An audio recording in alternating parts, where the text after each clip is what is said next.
We are the arbiters of this society. Repeat after me. Public Works Secretary, we must maintain our neutral carbon footprint.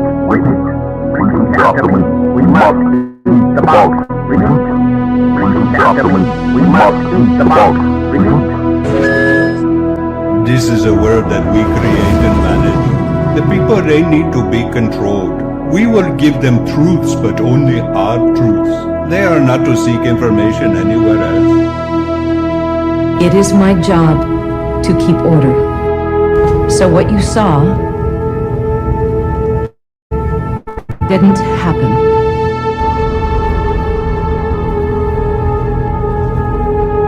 Erase everything.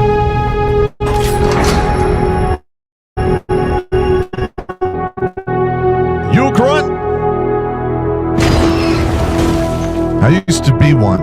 Was good at it. I know. Things were simpler then. I have some questions. You need to understand, we're being hunted. By who?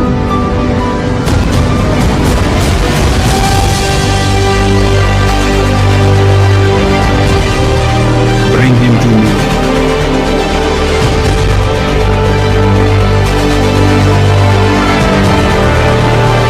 This breaks the world.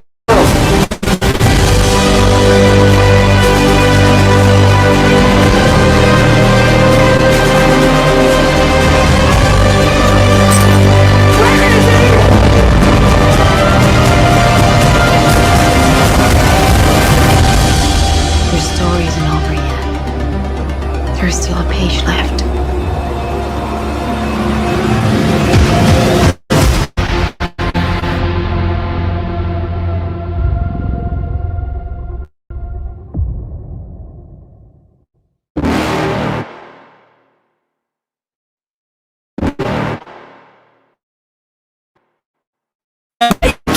But it isn't other people's same stuff. You really think you're different, man? You must be kidding. Think you're gonna hit it, but you just don't get it. It's impossible, it's not probable, you're irresponsible. Too many obstacles, you stop.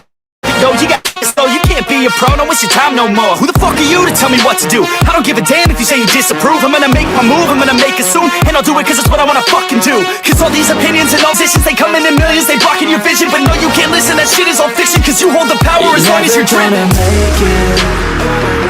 There's no way that you make it. And maybe you could fake it, but you're never gonna make it. Are you just gonna take that?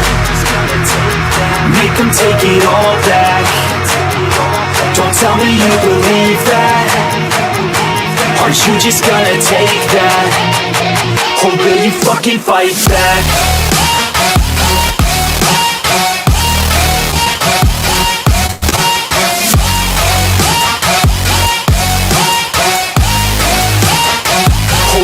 Fucking fight back.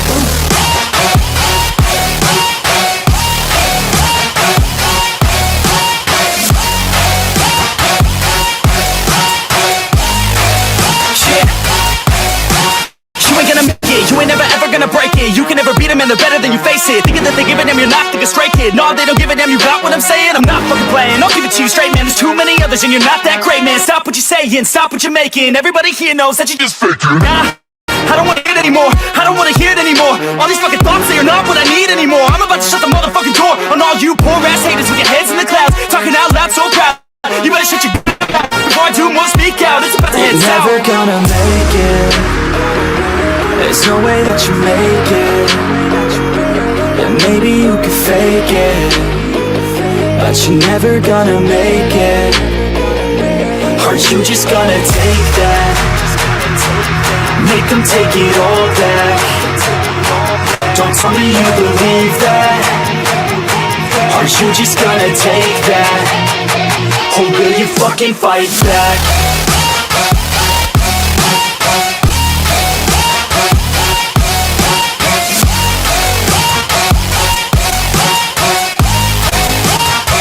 Or will you fucking fight back?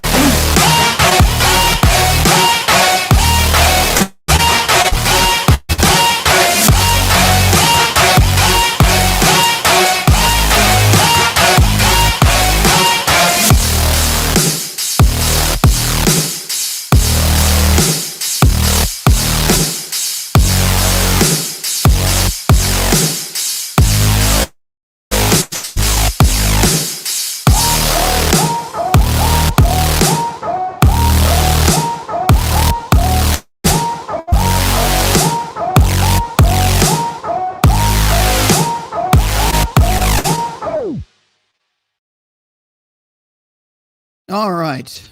Welcome back. I don't know what happened there. CPU is still, you can hear the fans blowing. So I'm not sure what went down there. Sorry about that. And if you were a first-time viewer, serious apologies. For whatever reason, StreamYard tonight is not cooperating very well, and we had some serious lag. Otherwise, we'd probably already be rolling by now, but I had to stop and then just roll the regular intro. Let's see. Chrome Dome Omega says, Susie Q is still bean flicking for pool. Yes, and probably another reason why we're lagged. I don't know. That's conspiracy, which we'll get into, because conspiracy theories are definitely something that happened last night. Yes, Pin Sater 7. I haven't seen you here before, so I'm assuming you are new to this show. We are going to cover Tim Pool tonight, but I usually roll an intro. Like I said, some serious CPU stuff, which has never happened on my end. If you guys have not already subscribed to Billy Von Baum, he does live shows, and his CPU has been getting wrecked recently too. But he does some pretty good content, so you guys check him out if you don't already know who he is. All right, let's see. It's not the CPU. He's getting signal compression issues from that form. It sometimes stretches and then speeds up the signal. Successful Endeavor says that. Okay. Either way, it sucks that it had to happen tonight. But we're going to make this a fairly short one. I'm going to dive into what I've seen. We do have two guests on the panel tonight as well. And, oh, yeah, that is something to keep in mind. Apparently, YouTube did have some issues today, crashing, logging people out, unable to view videos. So there could be something going on with YouTube right now as well. So I might have just picked a bad night to do this. But enough waffling, because I do have a topic I want to get into, and that is Tim Pool. So most of you that are living on planet Earth and not hiding in a cave right now have heard about the drama with Tim Pool and the quartering and Eliza Blue and everybody else that's covered him. The reason I'm covering it, quite simply, is because Tim had Eliza Blue on his show twice.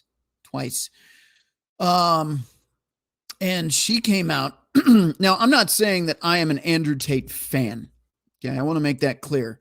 What I do know is Andrew Tate is mainstream and popular as someone in the manosphere. Okay.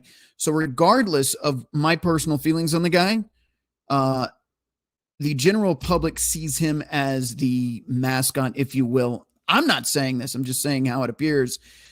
He seems to be the mascot for red pill manosphere type content creators. And when something happens to someone that is that prominent, that big of a figure, they can use it as an excuse to come after anybody down that chain. Eliza came to Tim Pool's show and claimed to know survivors of, I'll just say trafficking for tonight's show. But she claimed to have known people specifically involved with Andrew Tate. Then we find out most of what she says cannot be validated. There was a lot of Twitter shenanigans going on where anybody that spoke up about something about her that didn't add up, they'd get banned. Pensator 7, first time. Good to see you here. Thank you for bearing with us through this nonsense. Like I said, I hate when YouTube screws around and screws up a stream or StreamYard, but either way, we're here. Either way, back to the topic. So Eliza has come out as a fairly controversial character in the fact that most of what she said is apparently starting to look like a grift. And most of her claims are unsubstantiated. She has no evidence to claim most of what she says, whether it be she's a survivor. Now, I'm not going to just say she lied. I can't say that. Okay. I can tell you, in my opinion, it looks like she has fabricated a lot of her past. She was on a dating show in the early 2000s, late 90s, early 2000s. She's been in a lot of World Star hip hop videos, more than one at least. She's been in several videos in which she dresses scantily clad and shakes her ass. That happens to line up with the timeline of her saying she was trafficked. You have a friend of hers coming out saying that everything she said isn't true. Eliza made the claim that at one point she was sleeping on the floors in a dangerous neighborhood. She was apparently, according to her friend, in a rich upper-class area, renting an apartment with her friend, the roommate, and that she chose to sleep on the floor because it was some trendy, fashionable thing to do. Anyway, without mucking around in the waters too much with her, Tim had her on. All right. And again, this applies back to Red Pill in this instance, why I'm covering it. Because to have somebody on here basically saying she knows about Andrew Tate and his victims and she's a victim advocate and all of this stuff, just because she can say it, without Tim looking into her backstory, verifying her claims, verifying her sources, as far as knowing survivors, she said, "Oh, they're going to remain anonymous." In a criminal proceeding, the plaintiffs in cases do not remain anonymous, so they wouldn't be anonymous survivors. All right. There's a lot of things not adding up. Point is when people started looking into her, because most people didn't know or care about this woman until 3 weeks ago. When things started coming out, Tim stayed silent. And people were saying, "Hey, Tim, you had her on the show. Things aren't looking good here. Maybe you could spend, 3.5 seconds saying, hey, I didn't verify this woman before I had her on the show. I screwed up. I don't want to talk about it anymore." That would have been sufficient.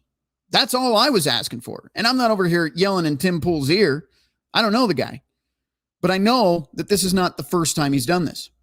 Jack Murphy was another instance in which some pretty controversial stuff came out, that he was claimed to be the masculine manosphere type guy that he was pretending to be, and in fact was a cuck that enjoyed watching his wife get her black blown out by other men. So there's that. And Tim, again, he disappeared off the show, never spoke of him again, like it was nothing. He has a track record of this. In the last few months, former members of his show have come out, have addressed some of the things he's done, and some of the controversies with co-hosts such as Lydia. Anyway, the guy does the same thing every time. He'll ignore his own fan base, pretend nothing ever happened, and if you question him on it, well, heaven forbid, anybody but Tim is right. The Quartering did his best to reach out to Tim to try to address the situation, because the Quartering was banned for a week on Twitter after mentioning something about Eliza Blue and posting a photo that was public, and she came after him for that. Anyway, at about the end of this week, Tim decides to block the Quartering. He's still, and as far as I'm concerned, the Quartering has done everything he could to try and reach out to Tim, to try to be cordial, even apologetic at times. Like, sorry if I upset you, sorry if I offended you, I didn't mean to, I don't want to create a problem. Our fans want to go to war. I don't. There's texts of that. The Quartering actually did a video on that today. He showed his stuff. The Quartering has gone out of his way. Jeremy from the Quartering has gone out of his way to try and talk this through. Like, hey, things aren't adding up, and here's the evidence. You can go watch those videos. It is the Quartering on YouTube, and you can see that he does run a business on Twitter, Coffee Brand Coffee. When he came out with a public photo of Eliza that she didn't want because it made her look bad, magically, Twitter had him blocked, his account blocked. This is right before Valentine's Day, and I'm not, promoting the guy, but he does coffee stuff. He does packages and merch. So he missed out on a ton of sales because this woman just suddenly had the magic ability to block people. Again, as if she knows somebody in Twitter and has the ability to pull the plug on anybody. Yellow Flash, the Quartering, there's a few others. Anybody that spoke out about her, just poof, into the abyss of Twitter bans. So that's where my problem is. And we're going to go over some things Tim said. We're also going to look at Tim's subscriber count in the last 24 hours. Now, it will not update until tomorrow, according to my knowledge. So we'll have to probably check back on that, but I'll give you the link in the live chat so you can check it for yourself. But the thumbnail is not false advertising, and I do have that information I can show you on screen, at least, and that's only what we can see now, at least 10,000 subscribers said, you know what, Tim, fine. We're gone. And we'll get into why here in a minute. But in the meantime, let's add our two guests. We do have Crusader Nate in the house this evening. How's it going, sir? Oh, you know me, just living the dream. Because nightmares can be dreams too. Yes. That's right. Hey, you know what? That's like, all right. Can you tell me the difference between blame and credit or leadership and manipulation? It's a fine line, but do tell. Perspective. All right. All right. We also have, yes, we also have Jimmy Bones in the house this evening. How are you doing, sir? I thought you said no waffles. Living in paradise, man. No waffles. Sorry. Jimmy Bones will be on next week. Sorry about that. He's back.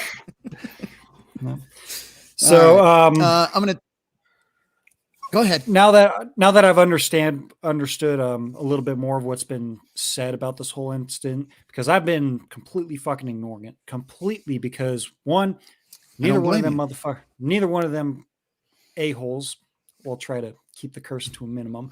Don't pay my bills. Yeah. They don't fill my fridge with food or ice cold beer. So fuck them. And two, I don't do drama. If there's drama about, I'm going to address it, wipe my hands, and walk away. So maybe I did need to look into these videos that Jeremy put out and all these other stuff, but I'm like, I don't want to get sucked down into this because I'm not a tribalist person. Yeah, and I get that. And I've watched Tim and the Quartering both for at least the last few years. And I didn't have a problem with either of them until lately. And one of you in the chat is going to know the answer to this. I can't remember his name. He has his own show on YouTube right now. He's doing very well for himself.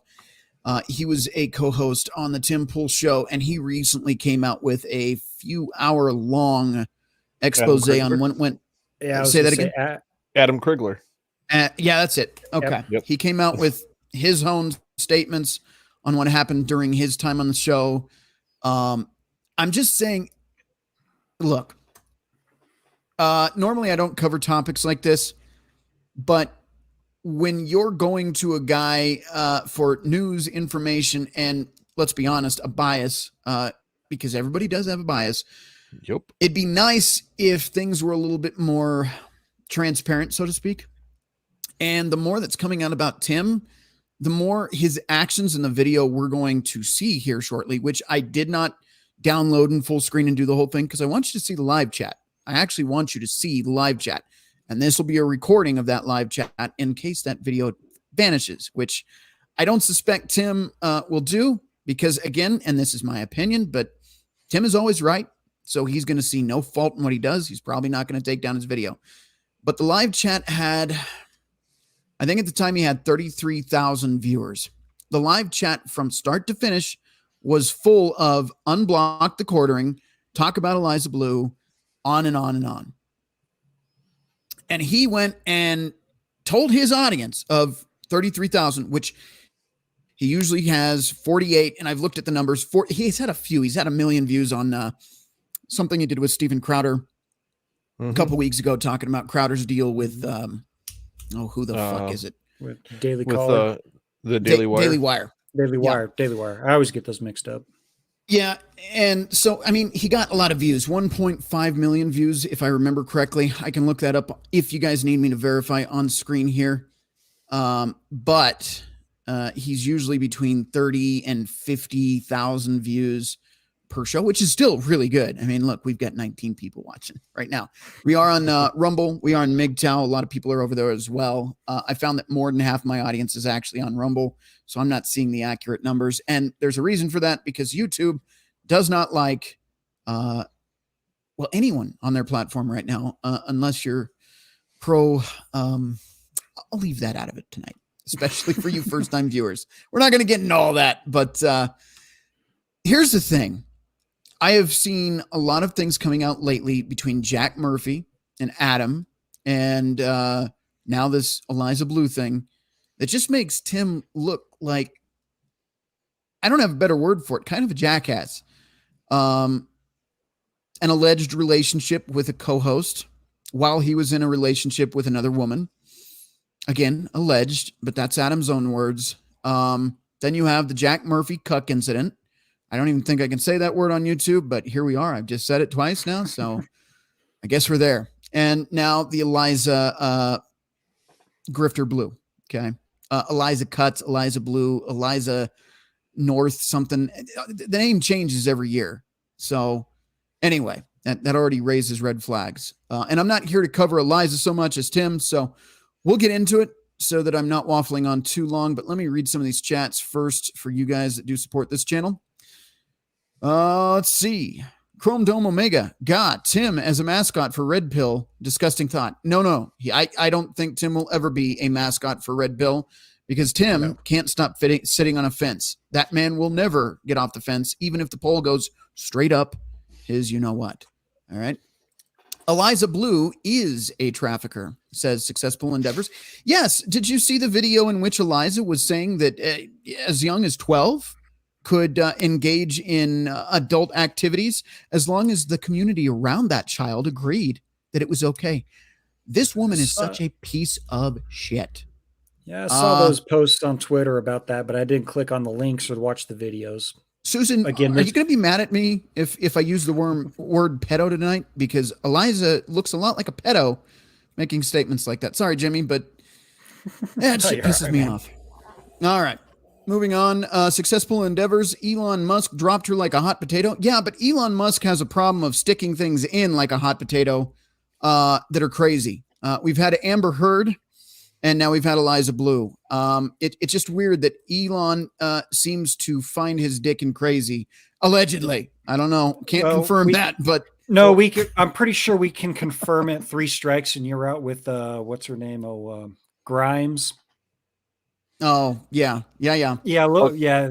If you don't know who that is, look into who that chick is. And all right. First off, you guys, ever hear the story about people in glass houses and stones? Yeah, throwing stones, yes. yes.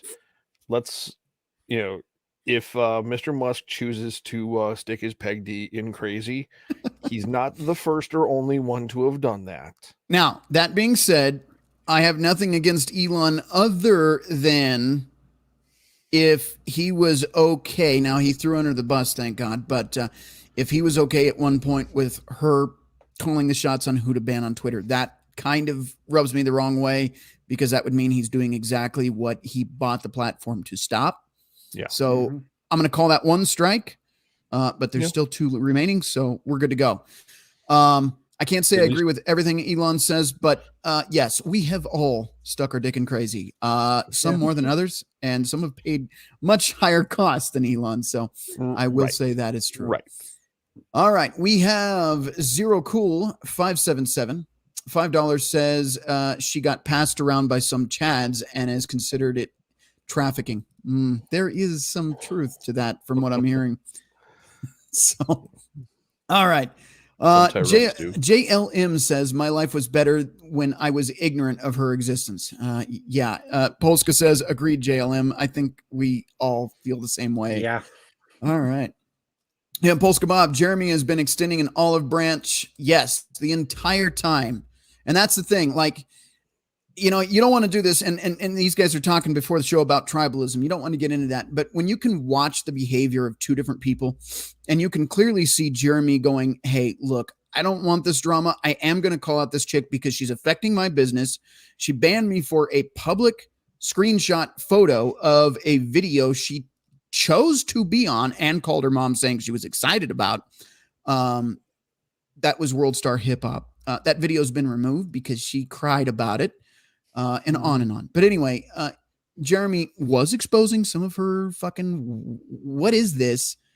But still saying, Tim, we're cool, And even today, Tim, we're cool. Here's the messages I sent you. I could see how you took that out of context, but I didn't mean it that way. I literally meant, I don't want to start a war, even though our fans do. And Tim just said, what? And blocked him. I look at that and then I compare Tim's behavior, which is what we're about to watch. But essentially, if you don't agree with me and you don't like what I have to say, screw you. I'm never wrong. I could care less about a guest that I've had on more than Jeremy from the Quartering. because she's been on twice. He's only been on once. So, but she's a nobody, even though he had her on for 2 full live episodes. But apparently she's a nobody. He only cares about politicians now, which is why he has Bobert on as we speak right now to try to just keep steam rolling through this without acknowledging the shit that he did yesterday. But anyway, Successful Endeavor says Eliza Blue got Jeremy Hambley and Brittany Venti kicked off of Twitter because of her appearance on a video from a few years earlier. Exactly. All right. Got Jackal Hunter, not on the show tonight, but in the chat. Wasn't something about her knowing Elon. Yes. And Successful Endeavors, she's not very good at being a free speech advocate. Oh, no. Anytime you say anything that she doesn't agree with, screw you.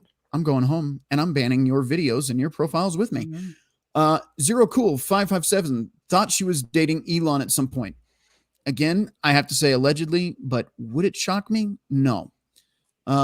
Someone is happy to see our Wafflin' Chief in the house. So Chrome Dome Omega, your biggest fan, Jimmy, tonight. There you go. Successful Endeavors.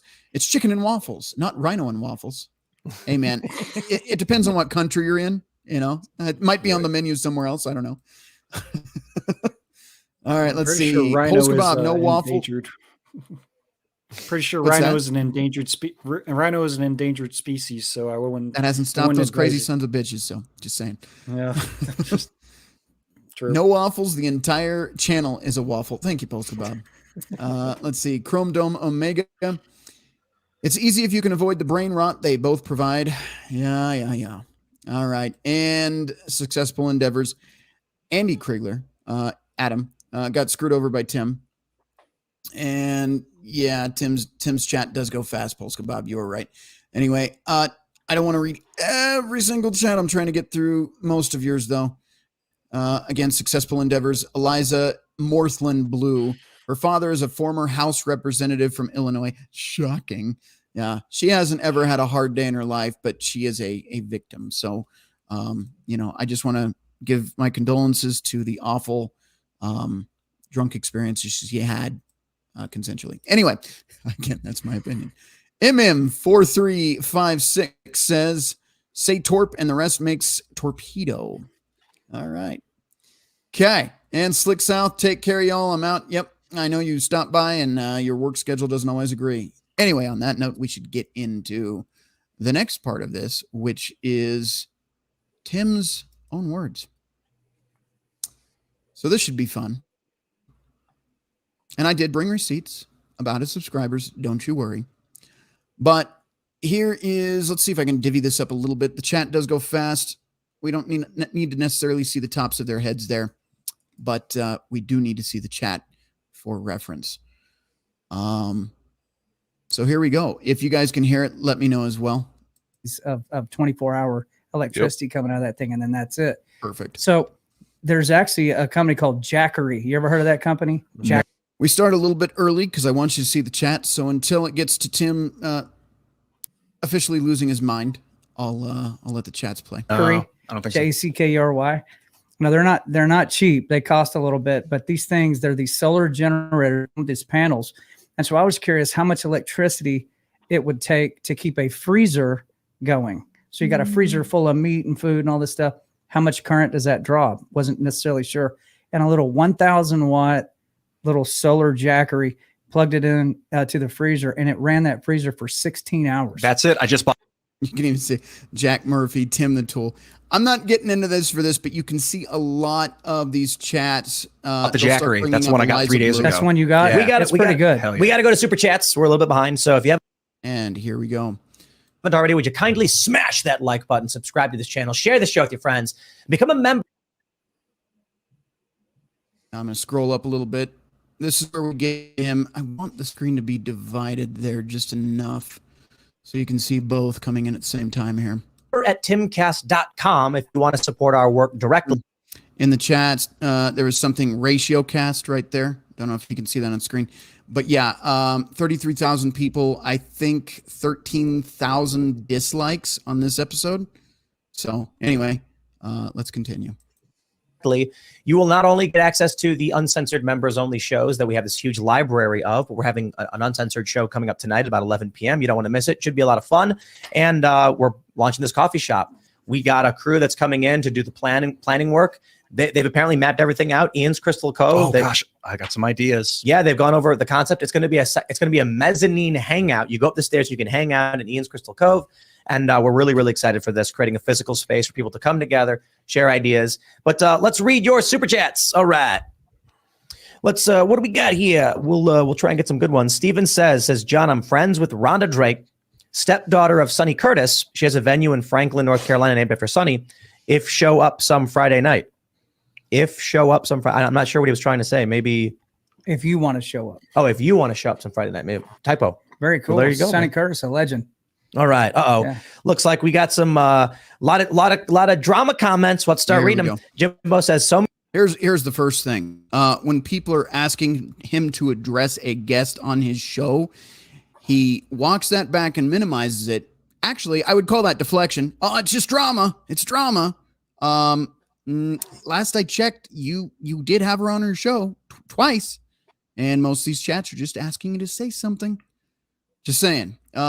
Crusader, I know it's early on, but I was hoping that you would give your psychological evaluation to the best of your ability to how he's behaving to this. Keep in mind the backstory here. He's now avoided talking about Eliza for 3 weeks, while his entire audience and several content creators on the internet are simply asking for 5 seconds of his time to address it. Jimmy, same thing. If you want to play devil's advocate, you are more than welcome to. And for that reason, I will pop you guys onto the side of the screen here.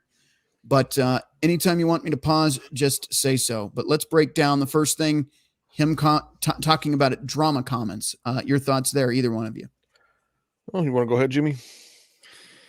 Well, basically, like you said, he's probably pretty much trying to deflect off of it because, I mean, I've watched the guy for years now, quite a few years, because he was basically the only middle of the road guy giving out the news and whatnot. So I'm like, okay, I'll give him the benefit of the doubt. And then when he started doing the IRL stuff and, you know, getting a little bit bigger and whatnot, I mean, I did start to see a few things. It's like, oh, well, he's going to have Vosh on. And it's like, I don't want to fucking listen to that Dick Weasel for 2 hours, 2.5 hours.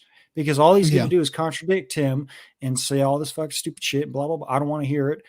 Then he had the one white rapper dude that tried to be black that ended up standing up and slapping the microphone. You know, that guy a while back. And then there was Kanye too. And then you got, and then Kanye, yeah. It was like, I'm like, okay, oh, and dude, Kanye. Eliza Blue tried to get in with Kanye too. So keep that in mind. There seems to be a correlation here. But well, speaking of correlations, and it's not like I have a tendency of recognizing patterns or anything. Yes, sir. My sarcasm is rather deep at times. I know. For those that just tuning in, Crusader Nate is our 30-pound brain in a 10-pound sack. Very dry humor and sarcastic mother fornicator here. So he makes us all look like 5-year-olds. He's pretty smart. All right, let's just take a couple of quick glances at things.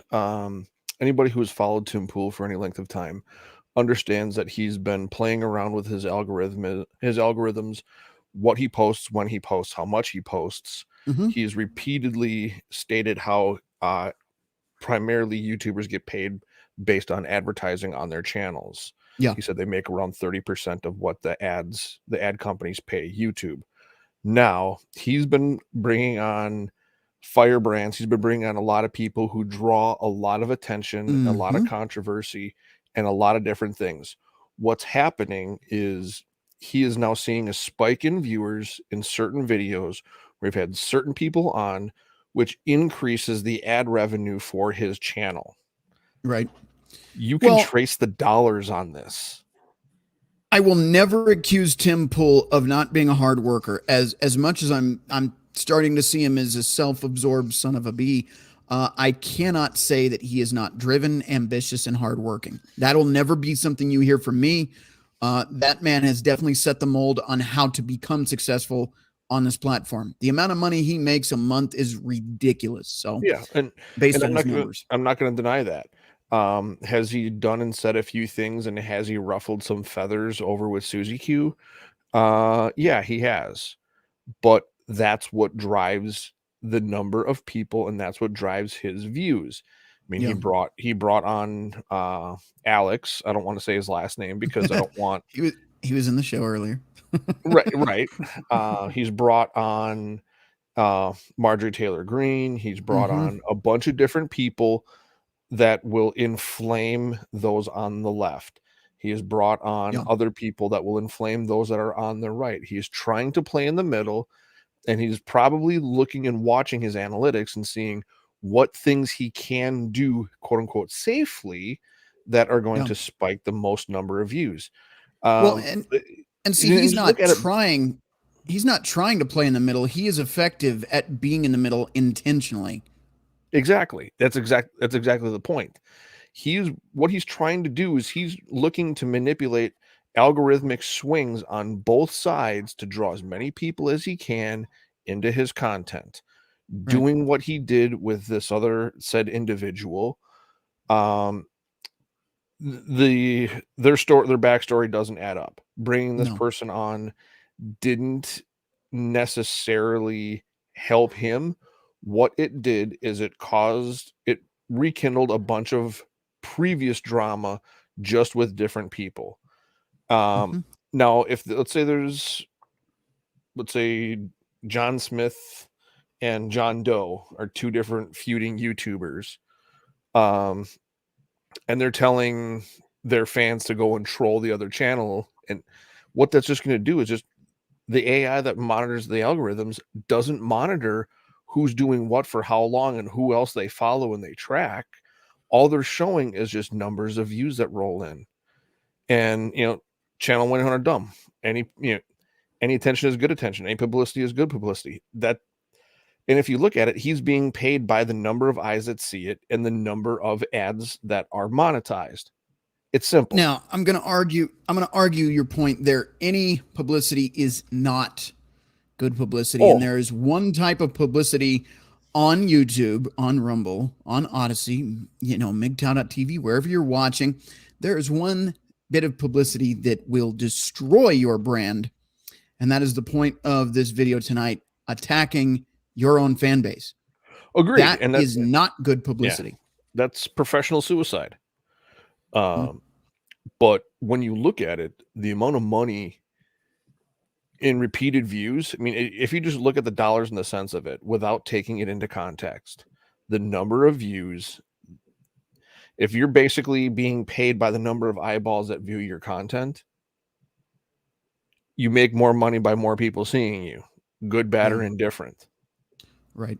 Yep. And if you look at it, the way he's been putting out content, he's been putting out different things on different platforms and different channels on YouTube alone. This tells me, looking at the way the economy is going, looking at the way businesses are shuttering and just dropping staff, we are in the big recession. A lot of companies aren't spending money on advertisement, which means advertising is drying up, which means he's got a big nut to crack to cover the cost of all the things he's trying to do. So he's trying to inflame the audience as much as he can to bring in other people. Yeah, but he's not. I don't think he's thinking about the long game and the consequences, to be quite frank. No, he's not. So he's bringing on something that might be a little bit too spicy and going, rather than addressing this, I'm going to pretend it never happened because I've got to play nice. And I do want to point this out as well. I want to play nice with Lauren Boebert tonight. So I can't disavow any of my guests, because if I did that, politicians won't want to come on. I can definitely see that. But the problem is you're still exploiting your fan base. And when you do that, you're not going to keep a fan base for long. Sure, you might drag in the toxic fans, the ones that want to support this bullshit, but the ones that have stood by him through years, paid members, are going to leave when they're told, get the F out. We're going to get to that. I'm going to break this down a little bit different because I've seen this covered by several different channels. I'm going to break this down line by line. I'm going to try to keep this video on the shorter side, but I want you to understand the context of everything he's saying, but I want to break down, especially Crusader, since we have you on, I want to break down the psychology of what he is doing in real time as we're watching this. So I'm going to let him go on here, play a little bit more of this video, let him read this comment. But I want you to see, because a lot of people are missing elements to how he's acting tonight. What is the term? Eating hat. He is definitely doing so right here. And you're going to see what I mean here in a second. Wouldn't it be more fitting to be at eating beanie? Yeah. Yeah, eating beanie. Yes. Just try to keep things light here, man, because I know this is going to piss you off.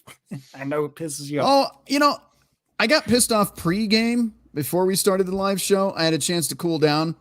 And that was my fault because I wasn't, up to speed on everything. And Jimmy came in like, I'm going to be devil's advocate. And I'm like, no, the fuck you're not. Okay, man. Okay. I'm sorry. I mean, you're more than welcome to, but we're going to fight. It's going to be a fight tonight. So, but no, I think we're good. But anyway, let's press play on this nonsense and hear what he has to say. I'm going to stop it when appropriate. Crusader, I just want you to jump in and diagnose to the best of your ability. I'm not saying that you are certified and trained to do so, but from your knowledge and past experience, your best assessment on what he's doing, his behaviors. All right, here we go. So many came here to spread hate, not realizing their views and commentary help boost the algorithm for old Timmy Boy. You don't like it, watch something else. Otherwise, you're clowning yourselves. Well, I appreciate the super chat and appreciate it. And okay, so the first comment he reads is a positive comment. I also feel, and I can't guarantee this because the super chat is super fast, I also feel he was trying to handpick the super chats, which is also not a very great thing to do when you have people paying to have their comments read. But he knew it was coming. I'm sure he could see his chat blowing up and being negative the whole episode. By the way, I'm going to send you a link in the live chat now so you can go and review this episode for yourself and look at the chat, because receipts, that's what we're about here. You can see how bad that chat was for yourself because it is terrible. Anyway, moving on to his second comment here. And then I put up a poll and I said, smash the like button if you don't trust Eliza Blue. All right, listen to that carefully. Smash the like button on this video if you don't like Eliza Blue. Okay, this is some bitch-made shit. And if I get a community guideline strike tonight, I'll be damned. It's happening. That was a bitch-made move. What he's basically saying is if you don't like Eliza, click like on my video. What's the audience that normally watches the show going to do? Hit the like button as soon as they come into the show. So he's also already skewing his poll in his favor. What he doesn't show you, or YouTube doesn't show you, is the 13,000 dislikes that approved with Eliza Blue, according to the way he words this. 13,000 dislikes obviously did not approve of Eliza Blue, because if you disliked what he's saying already, or the fact that he's ignoring these topics, you're going to go in the stream hitting the dislike right away. Matter of fact, we'll look at my own show right now. What are we sitting at likes and viewers? 22 likes viewers on this. Yeah, 22 viewers, 22 likes. That means most of you are liking this content. Thank you. I do appreciate that. But again, we're not done with the show. We're not even halfway through the show. And already Tim here is assuming his poll is fair and balanced. It's not. And I'm going to rewind this just so you can hear this fucking double speak, because this, like I said, this was some bitch made shit he did here. Let's rewind it and watch carefully how he words his poll. Stepdaughter of Sonny Curtis. She has a venue in Franklin, North Carolina named after Sonny. Too far. If show up some Friday night. I'm not sure what he was trying. I'm going to just shut up and let this roll through that whole segment then. Trying to say maybe if you want to show up. Oh, if you want to show up some Friday night, maybe typo. Very cool. Well, there you go. Sonny Curtis, a legend. All right. Yeah. Looks like we got some lot of drama comments. Let's start reading them. Jimbo, watch his mannerisms, by the way, Crusader, as we're going through. Oh this. yeah, it's exactly says so many came here to spread. Yeah. Hate, not realizing their views and commentary help boost the algorithm for old Timmy Boy. You don't like it, watch something else. Otherwise, you're clowning yourselves. Well, I appreciate the super chat and appreciate it. And then I put up a poll and I said, smash the like button if you don't trust Eliza Blue. And 89% said, I will like because I don't trust her. That means everybody who smashed the thumbs down trusts Eliza Blue. What a full of shit. That is, That, my friends, is gaslighting in real time. You know, you can make polls in live chats, like actual polls where you click yes or no. And it could have been as simple as, do you support Eliza Blue? Yes. Or do you not support Eliza Blue? No. Simple as that. But what he did is said, if you like this show, you don't like Eliza Blue. Okay, already think about that on the fly. If you like this show, you don't like Eliza Blue. If you don't like this show, you support Eliza Blue. So if you come out against me, you must support Eliza Blue. Bullshit. The way he worded this little fucking, that was one of the snarkiest bullshit fucking things I've ever seen him do. All right. Well, that was an interesting, it's 13,000 votes. It's interesting to see that so many people came here to support her by giving us a thumbs down. Right. Thoughts, Crusader Nate? Well, we can look at this a couple of different ways. If you ever have watched his IRL show, I've watched it repeatedly, over the years. He is very calculated. He watches what comes in. He can get a feel of the fan base of the people that are watching. And if he was basically seeing the live chat during, having this young woman on his show, seeing that it was mostly negative, he was probably gambling and saying, if you don't trust her, hit the like button. It's like, when he starts phrasing things like that, you see what he tried to do? He was basically attempting, yeah, you could say it's gaslighting, but you can also say that he was gambling, trying to basically manipulate people's emotions to get himself more attention and garner more likes, which would prop him up in the algorithm. Yeah. Yep. That's what I see. Yeah. It's a manipulation tactic on his audience, which is some bullshit. And I want to read this chat really quick. This is our one and only Billy Von Baum. Not sure how this Eliza twat is the talk of the town. Let me tell you why. There's a couple of reasons. I'm gonna make myself important like Tim here for a second. Full screen myself. Anyway, here's the bottom line. Eliza went on Tim Pool's show. Okay. Before this, did anybody really know or care about Eliza Blue? In the chat, let me see if I can word this fairly without manipulating my own audience. If you didn't know about Eliza Blue, number 2 chat. If you did know about Eliza Blue before Tim Pool's show, hosting her, press 1. If you didn't know about her, press 1. If you did know about her, did I fuck that up? Maybe I fucked that up. If you did know about her, 1. If you didn't know about her, 2. Okay, you didn't know about her, 2, until she came on Tim Pool. I see 2s popping up in the chat now. Again, 1, if you did know about her, you knew her whole history, you knew her life story. Okay, I'm being a cock here, but if you heard her name before Tim Pool had her on, press 1. I'm waiting for a 1. Okay, King Bushku says 1. We've got our first 1 there, so somebody did know about her. Quite frankly, I didn't myself, nor did I care after the fact until some other shit happened, which we've talked about as far as her backstory. But okay, we've got a 3. So 3 is undecided. I'll take it. 1 and 2 and 1 again. All right, but mostly 2s in the chat. Here's the issue. Eliza said some things on the show, which I could bring that show on tonight if we have time. I'm going to try to keep this in the shorter end, but she made some comments about knowing the survivors of XA trafficking involving Andrew Tate.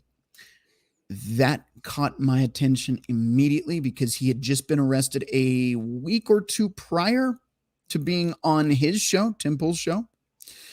And she claimed to know the actual survivors of Andrew Tate's alleged sex trafficking. Oh, sorry, Susan. Here's the thing. What came out after that episode started to paint her in a, can we believe anything she says, really, light. That's where it's important for me to cover this topic. Some of the other guys are more concerned about Twitter censorship, which I agree. if Eliza has the phone number to the head of, what is it, security or safety Trust or and whatever on safety. Twitter, Yeah. trust and safety. If she has the phone number to the person, which allegedly, again, I say allegedly, she does have that information, that she can just in real time ban anybody that speaks out about her. That's a problem, right? That is exactly what Elon bought Twitter to stop, as far as I'm concerned. I mean, maybe if we want to go deep down into Elon's psyche, he wanted to make a profit, and he has a company he can turn around and make profitable. But his speech, his whole spiel is freedom of speech. We've already seen he doesn't really abide by that. He didn't unban Alex Jones because of his feelings about certain court cases. And now the Eliza thing. The quartering got banned. Yellow Flash got banned. A few others got banned just for speaking out, just for saying something about Eliza. Okay. So there's two components here. There's either the Manosphere red pill component, in which do we really want to trust a woman to talk about sex trafficking and Andrew Tate when she has no evidence to back up her claims? And the Twitter side of things. Why is some random thought that has been chasing fame since the early 2000s in control of who gets to be and who gets to say what on Twitter? So those are the two components I can see that are a major problem. Again, the reason we're doing this show tonight, for those of you just showing up, is because Andrew Tate, like him or hate him, and I'm indifferent on the matter. I didn't really follow the guy enough to care, but I do know he's a big, heavy hitter as far as the mainstream goes, as considering the manosphere, right? He's kind of the, if you've been on the internet, you've heard his name. Mm-hmm. And he's coming under attack for certain allegations, and he's currently sitting in a jail cell with his brother. And then this woman out of nowhere says, I know his victims on Tim's show. Okay. That's basic clout chasing 101. Yes. In other but yet relatable news here, wasn't there an anonymous source in a high-ranking position stating that there were 3 other instances in previous years, but they're quote unquote anonymous and they don't want to come out and admit who they are or what they? How often do we see stuff like that? How many times do we see people saying, "Well, I know somebody," or "I spoke with somebody that told me this is exactly what happened, and here's the evidence"? I mean, how many times have we actually seen people say and do that? Quite a bit. And then people get spun up over it. Yep. Basically, whenever I hear those kind of allegations, I just put on Kansas. Heard it from a friend who heard it from a friend who. I think don't get us banned, man. That's REO Speedwagon. REO Speedwagon. I'm not saying a copyright strike. I think we might get banned just for your terrible rhythm. Yeah. They might cut us some slack for that. Successful Endeavor says, hit Rhino's like button if you wish that Eliza Blue would just shut the fuck up. If I could hit my own like button, I would do it. So there you go. I think I can. That'd be unfair. You'd be a narcissist. I'd be one of those cunts. Oh, okay, excuse one of me. those guys. All right. Let's I don't want to carry on. Let's stay, fairly general. Yes. Is she north of 35 40 border? Okay. Rhino. There you go. Okay, Rhino. She's lied about her age too, several times. Well, I was just going to say north of 35, which you confirmed. Yo mama line. Well, no. You use it repeatedly. I know you've used the image. You mentioned that Tuesday night with Pop. 40 to 80 is a long time. Yes, sir. And I think someone is actually starting to realize that. Mm-hmm. And she's she's doing anything and everything she can to make what she can, how she can. She doesn't care because she knows she'll never be held accountable for anything she says.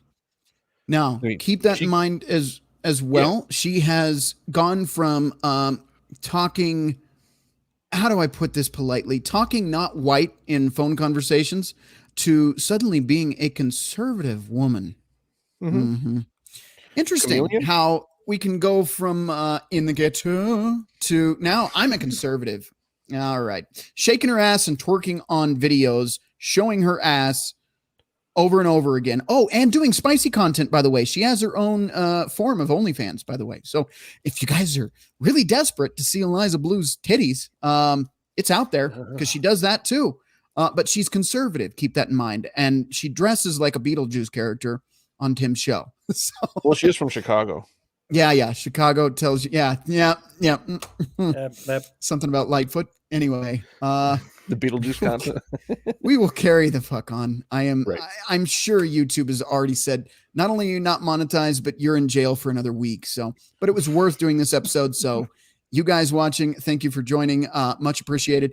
Please hit the subscribe, like, and share buttons for me. Share it with a friend. Share it with a family member. Share it with your dog. Dogs love this shit. So, also, if you do want to support this channel, you can head over to RedPillRhino.com.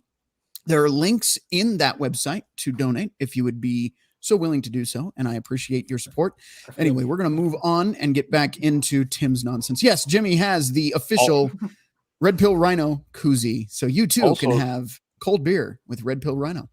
Also, remember to follow on Rumble and MGTOW.tv. Yes, we are streaming right now on MGTOW and Rumble. Not so much on Twitch right now because Twitch does not keep your streams after a few weeks, and I just see no point. I'm not in a hot tub in my underwear, so it's probably not going to work out for me over there. But MGTOW.tv, Rumble, Odyssey, for now, and I'll probably be doing some others here in the future, but we'll see. But for now, yes, definitely MGTOW and Rumble. Let's see if I'm missing anybody in the chat, and then I really got to get back into this. We've got channel 1-800-DUMB, BVB. I'm putting on his shirt right now. BRB, fams. All right. The wall is undefeated, Successful Endeavor says. And let's see, Chrome Dome Omega, conservative woman, but dresses like a V, the TV series show reject. Holy shit. If you haven't seen V, either the original or the remake, you'll get the reference. That is funny as hell. Yes. She does dress a lot like an alien, doesn't she? Anyway, Polska Bob, hey, we're not all retarded here in Chicago. Never mind. Fair enough. Jesus. All right, LS420 Stoner. I'm an hour late. Didn't get notified. That's my fault because we went half an hour early, and I actually decided to do the stream half an hour before that. So that's my fault. Anyway, Successful Endeavors. Riggs, spread it like it's an STD. Yikes. We're going to move right on. YouTube is not going to like this episode at all, but hopefully you guys watching do. We got to tear Tim a new asshole. And we're gonna do that right now. Here we go. Well, I can't say I'm surprised. A lot of people do support it. Scroats McGoat says, last night as a member, if Tim doesn't disavow Eliza tonight, get the out, Scroats McGoat. You can. Okay. This is it. 1:40 and 6 seconds. I'm gonna back that up just to right there. I want you to see this comment, his face, his reaction. The fact that he has to mute his own because heaven forbid he pisses off YouTube. But, that's here nor there. But he said it. He may have mouthed it, but he meant it. Here's what I'm saying about this particular comment he makes. He's saying this to anybody in his audience that disagrees with him right now. Bottom line. You guys watching may disagree, but I'm seeing a clear, if you're a fan and you don't agree with me, and me brushing this all under the carpet is a problem with you, goodbye. I'm not going to miss you. Screw you. Screw my fan base. You can all go to hell. That's really what I'm getting. But you guys break this down for yourself. I can't say I'm surprised. A lot of people do support it. Scroats McGoat says, last night as a member, if Tim doesn't disavow Eliza tonight, get the out, Scroats McGoat. You can cancel right now and see you later. You will never wave money in my face and make me disavow anybody, especially someone I care so little about. Eliza cared so little about that he had her on twice and took seriously while she was on. Anyway, that to me is a big fuck you. You guys, what do you think? Yeah, I would say so. I'm not one of the big, fancy guys that, gets paid to do this whole thing. Maybe one day, fingers crossed. Probably not going to happen though. Not on this platform. But yeah, like what Billy Von Baum said, Scroats McGoat, great name. Yeah. Right. Yeah. All right. Well, I mean, looking at, I've seen him have that reaction multiple times to multiple people. I've heard him say repeatedly that, if people want to, not subscribe and not fine. He's said that repeatedly to multiple people. There's going to be certain people, he may lose one follower, but he'll gain 2 or 3 more. It's, and the thing And is, most people who watch a lot of this show. stuff, most people who watch a lot of this stuff have the attention span of a fruit fly. They'll get mad about it. That is true. And they're going to turn around and they're going to drift back in and they're going to resubscribe 6 months later or less. Yeah. Well, and the thing with Tim, and he's not the only one, he does produce a couple videos a day regarding news and current events. Right. So he is, I say this lightly, but he is a reliable source of information. Although he's not the only source of information, he's just favored by Susie Q. That is something to keep in mind. Yep. That doesn't mean he's the most reliable source. He's just the most on YouTube right now.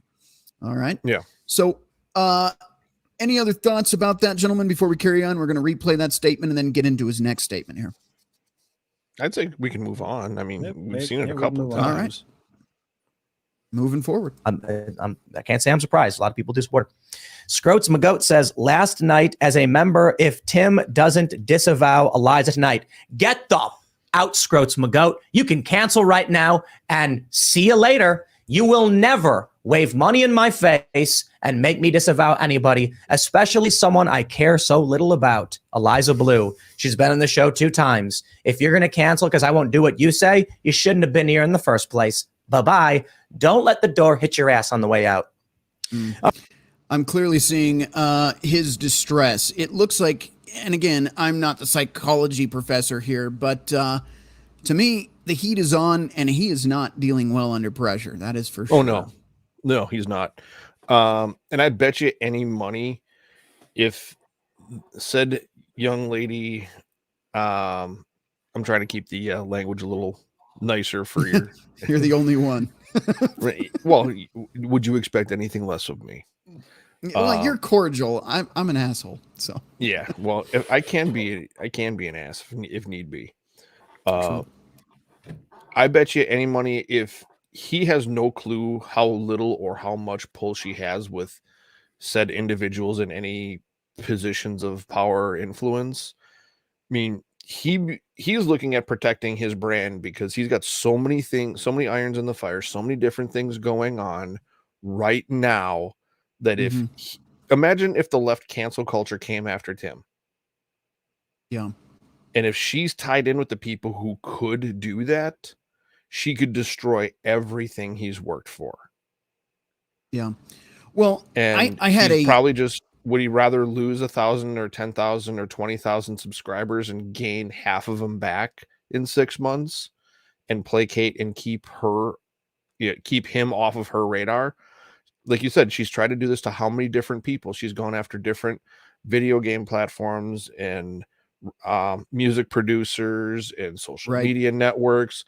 She's gone out, and if you notice how you'll notice all these different people have gotten bad press.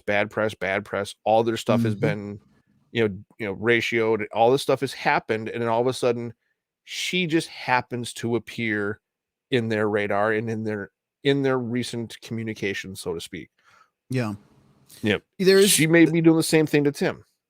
There is something I wanted to point out, and it's kind of on the same lines that you're saying. Chrome Dome Omega says here, him saying he doesn't really care about her really makes me think he got paid to platform her.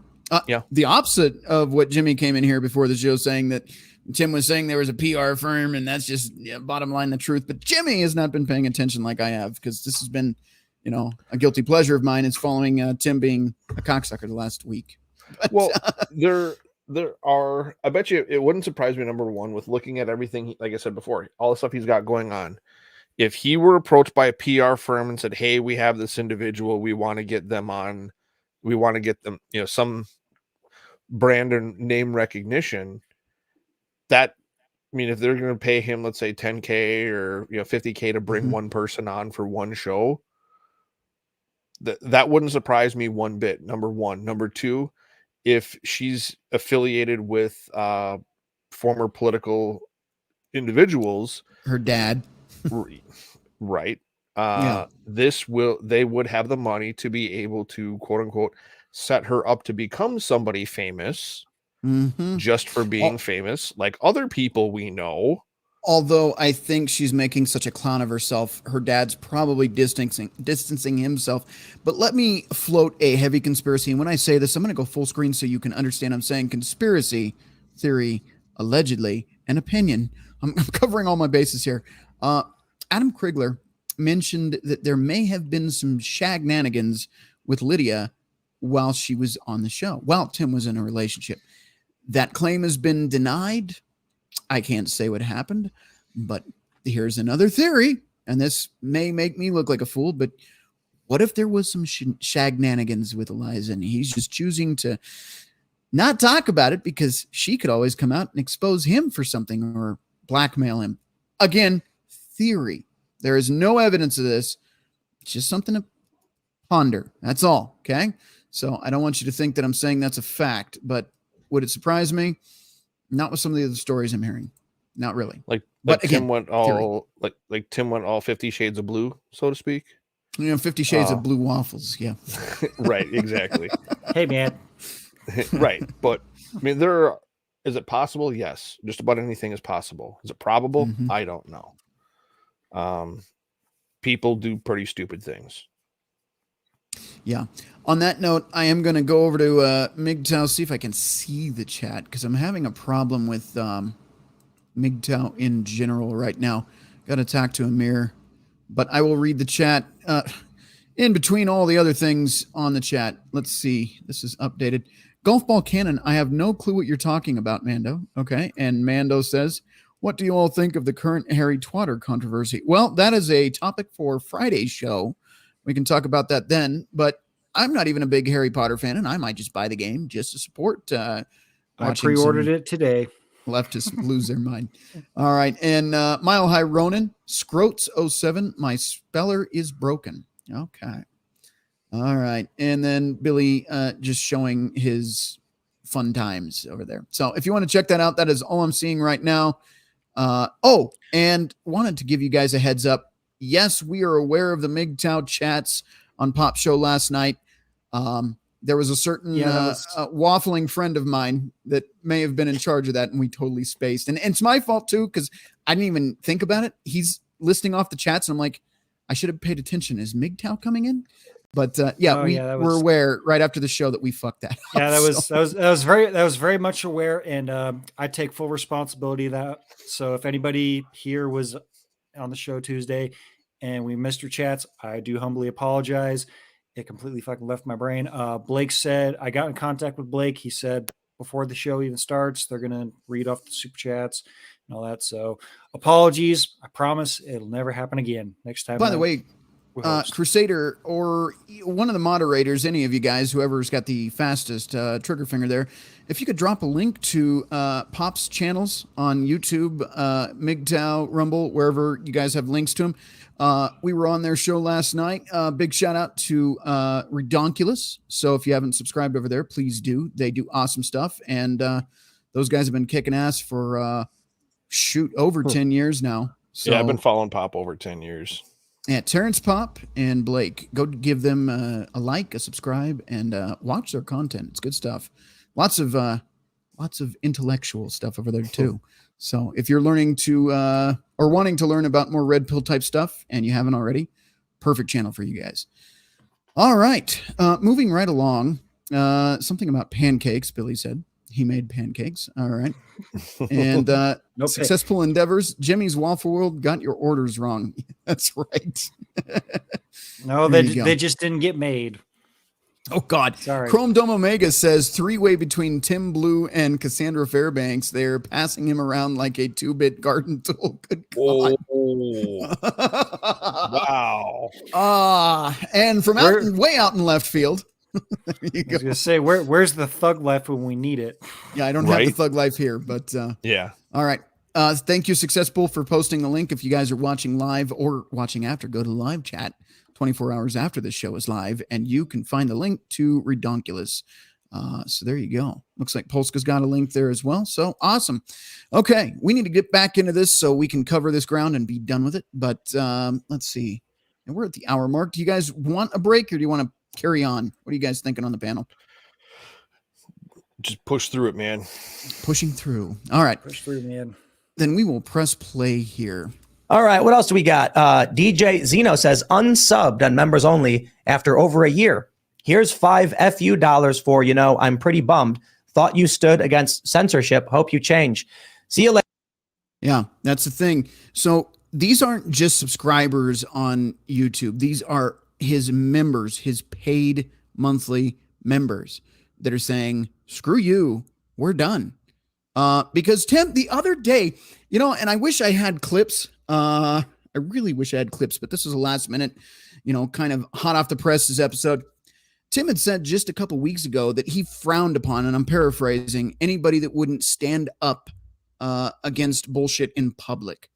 He called out his own fans that way too, that if he met a fan and they said, hey man, I really like your show, but I'm afraid to speak up because I don't want to get fired from my job. Tim was frowning on them and saying, you're not a fan of mine because if you were, you'd speak up about bullshit. Okay, then what are you doing here? Huh? You're ignoring your own fan base. Wait a minute. Hypocrisy on the internet? What? Shocking. Yeah. Wait, we better mark the calendar. We found hypocrisy on the internet. We found it for the first time ever, ladies and gentlemen. But yeah, he made a big deal about you're not a fan of mine if you won't call out whatever. You can go watch the last few weeks' episodes if you want to drudge through it. I just put up the show 30 minutes before we aired, so forgive me for not having clips ready, but he did say that he would disavow his fans if they didn't speak up, regardless of whether they would lose their job or not, because it's doing the right thing. Yet Mr. Won't talk about the issues here, shockingly, won't stand up and do the right thing. Has he ever? That is a good question to ask. All right. Moving on. Later, buddy. Look, sad to see you go, but I will never cater to a mob. And is this a mob? Or is this his fan base? Let me think on that for about half a second. It's his fan base.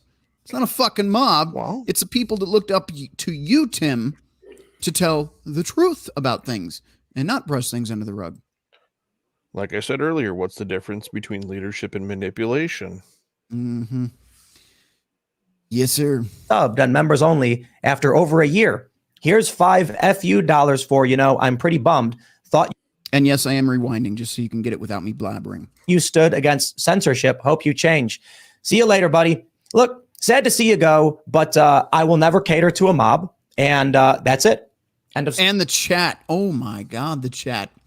That's where it really gets spicy. So you've got Triggered, Based, Oh Timmy, Timmy Boy Mad, Wow Now, LOL, Tim Pool, Brother, You Chunk Yogurt.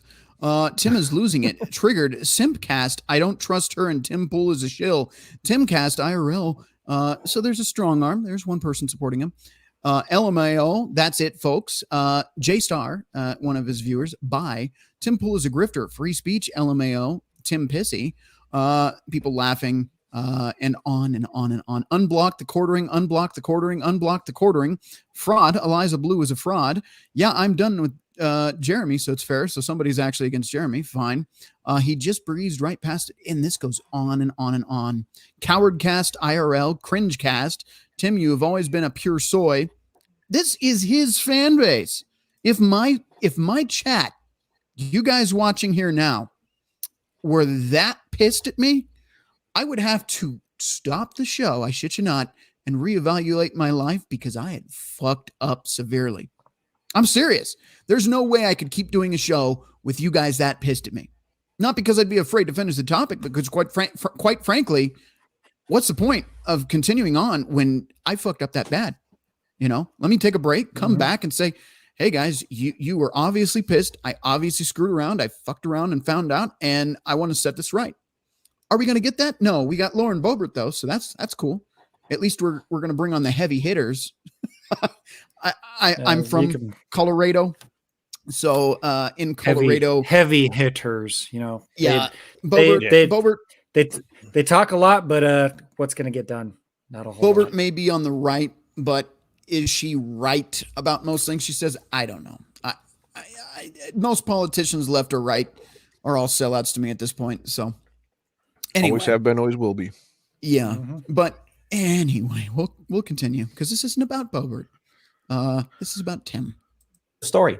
Eliza Blue is not important. She's not important to me. She's not a member of Congress. She doesn't. Right. And this is where you can see Tim. And again, if I rewind it so you can hear it without me interjecting, this is where Tim is basically saying, I don't want to address things that make me look bad because I'm going to shield politicians and people that affect change in this country because I want to affect change and I'm going to play ball with politicians. Heaven forbid I disavow anybody on my show. This is what I said earlier, and make myself and my show look bad for calling out bad characters on my show. Can't do that though, because he's playing in politics now. Fucking shame, Timmy. Oh yeah. Yeah, he's basically showing that he's going to sell out because he's if you look at what he's done over the past 10 years of his content, everything that he's produced, he's kind of drifted one way or another. What got him the most attention? What got him the most views? What got him, the biggest advertising dollars? What are the things that got the most eyeballs on him? Dude, it's basic greed. He's doing anything and everything he can to get the most attention and get the most eyeballs on him for the longest period of time. It's greed 101. Absolutely. And I did see that our Jackal did show up. I think he left. I think there was some kind of technical difficulty that it was my fault for making him wait. But I see his comment here. He has only stood up to get back on the fence pole he's always been sitting on. Yes. Chrome Dome Omega, word salad. Ain't no mob trying to run you, Tim. Successful Endeavor says, Rhino, this is not how to handle your audience. Yeah, this is how to screw up your own fan base 101 and have them all leave. And then we've got Polska Bob. We make fun of you all the time, Rhino. That is true. But not like this. Only this is yes, shut up. This is seething hatred coming out of his fan base. You guys are just fucking savage trolls. Anyway, let's see. And you keep inviting us back. Endeavors.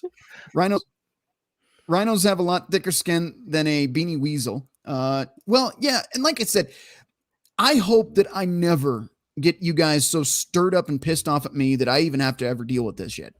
Because quite frankly, that would be a disservice to you. If I'm pissing you guys off to the point he's pissed off his fans, I shouldn't be on here at all. Bottom line. We all make mistakes, but looking at his chats, the way he's acting is inexcusable. I'm sorry. All right. We've got Billy Von Baum. Wait till Friday's show. Well, you must know more about it than I do. But we'll see. That's usually our call-in platform, so I'm waiting to see what Billy's going to do there.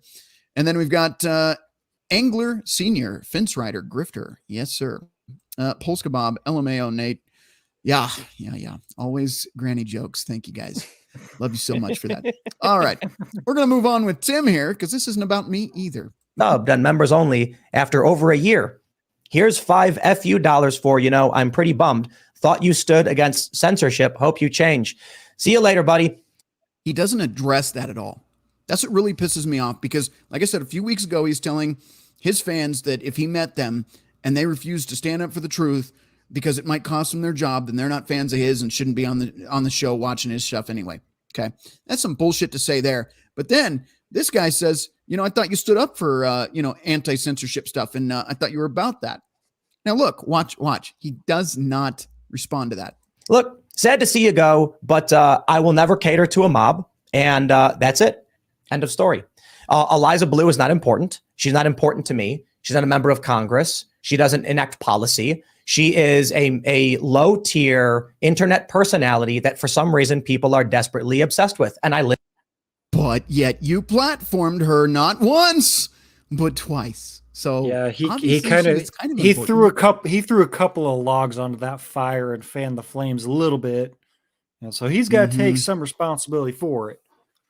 Yeah. And again, the chat, LMAO, Timmy mad, hate's gonna hate, dang, insanely triggered, whoa. Yeah, so it's just going really south. That was a total fail, Tim. And you'll see, these are all fake people now. In a minute, we're gonna see that everybody here is fake or they're hired by a PR firm. By the way, just want to let you guys know tonight that I have just enough money left in the bank this week for gas. So the PR firm that paid me to call out Tim is not paying me. I just want you to know I'm being royally screwed by the PR firm this week. So we're going to get into that because there are actual firms that do that.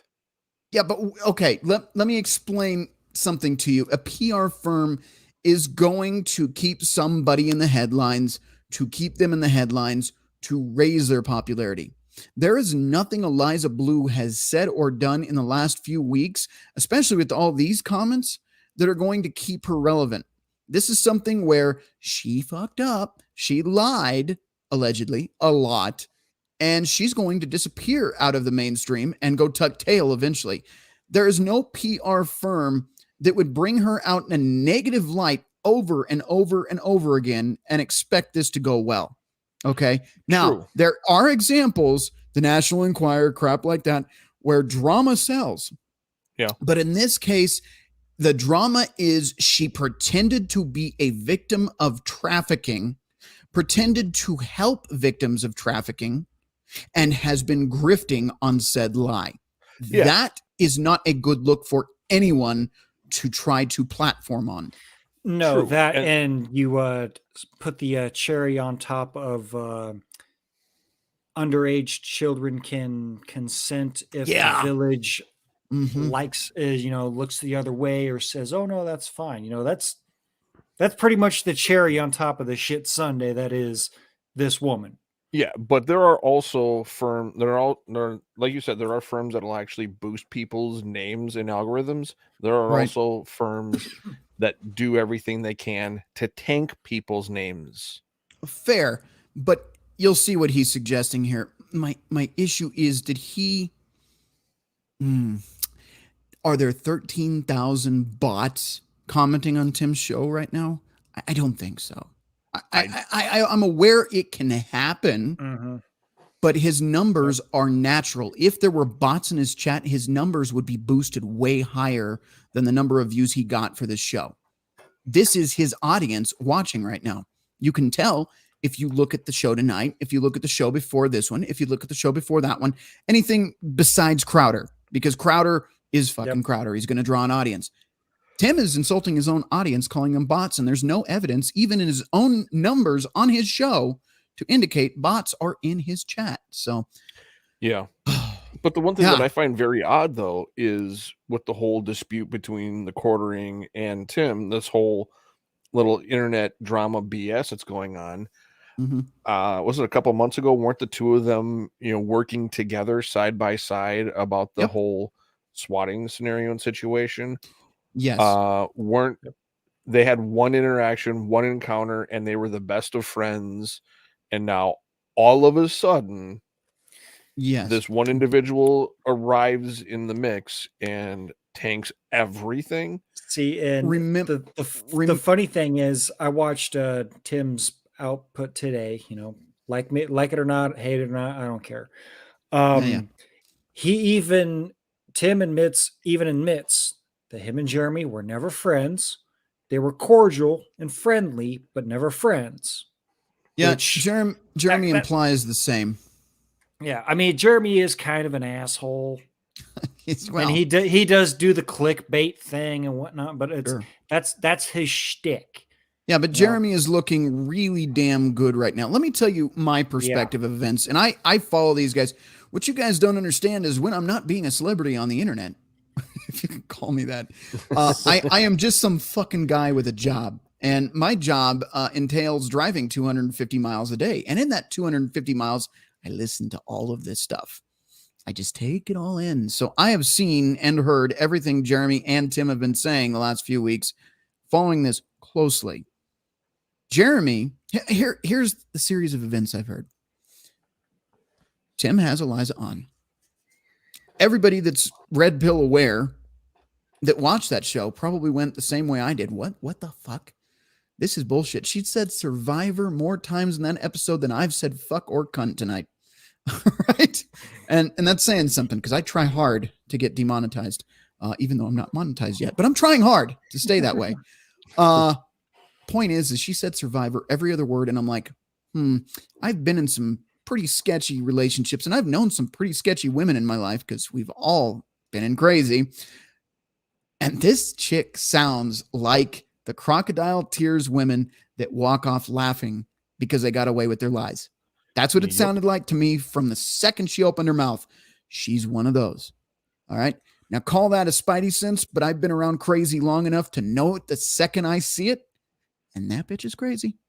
Let's just be clear. Anyway. So you want her number? No. No, I don't want her number. She's 40, so I guess she's getting close to that age. Yeah, fuck off. All of you that even thought it, fuck off. All right. There's an ongoing joke about I owned a 1968 Mercury Cougar. Okay. I said that one time, and now everybody's calling me the Cougar Hunter.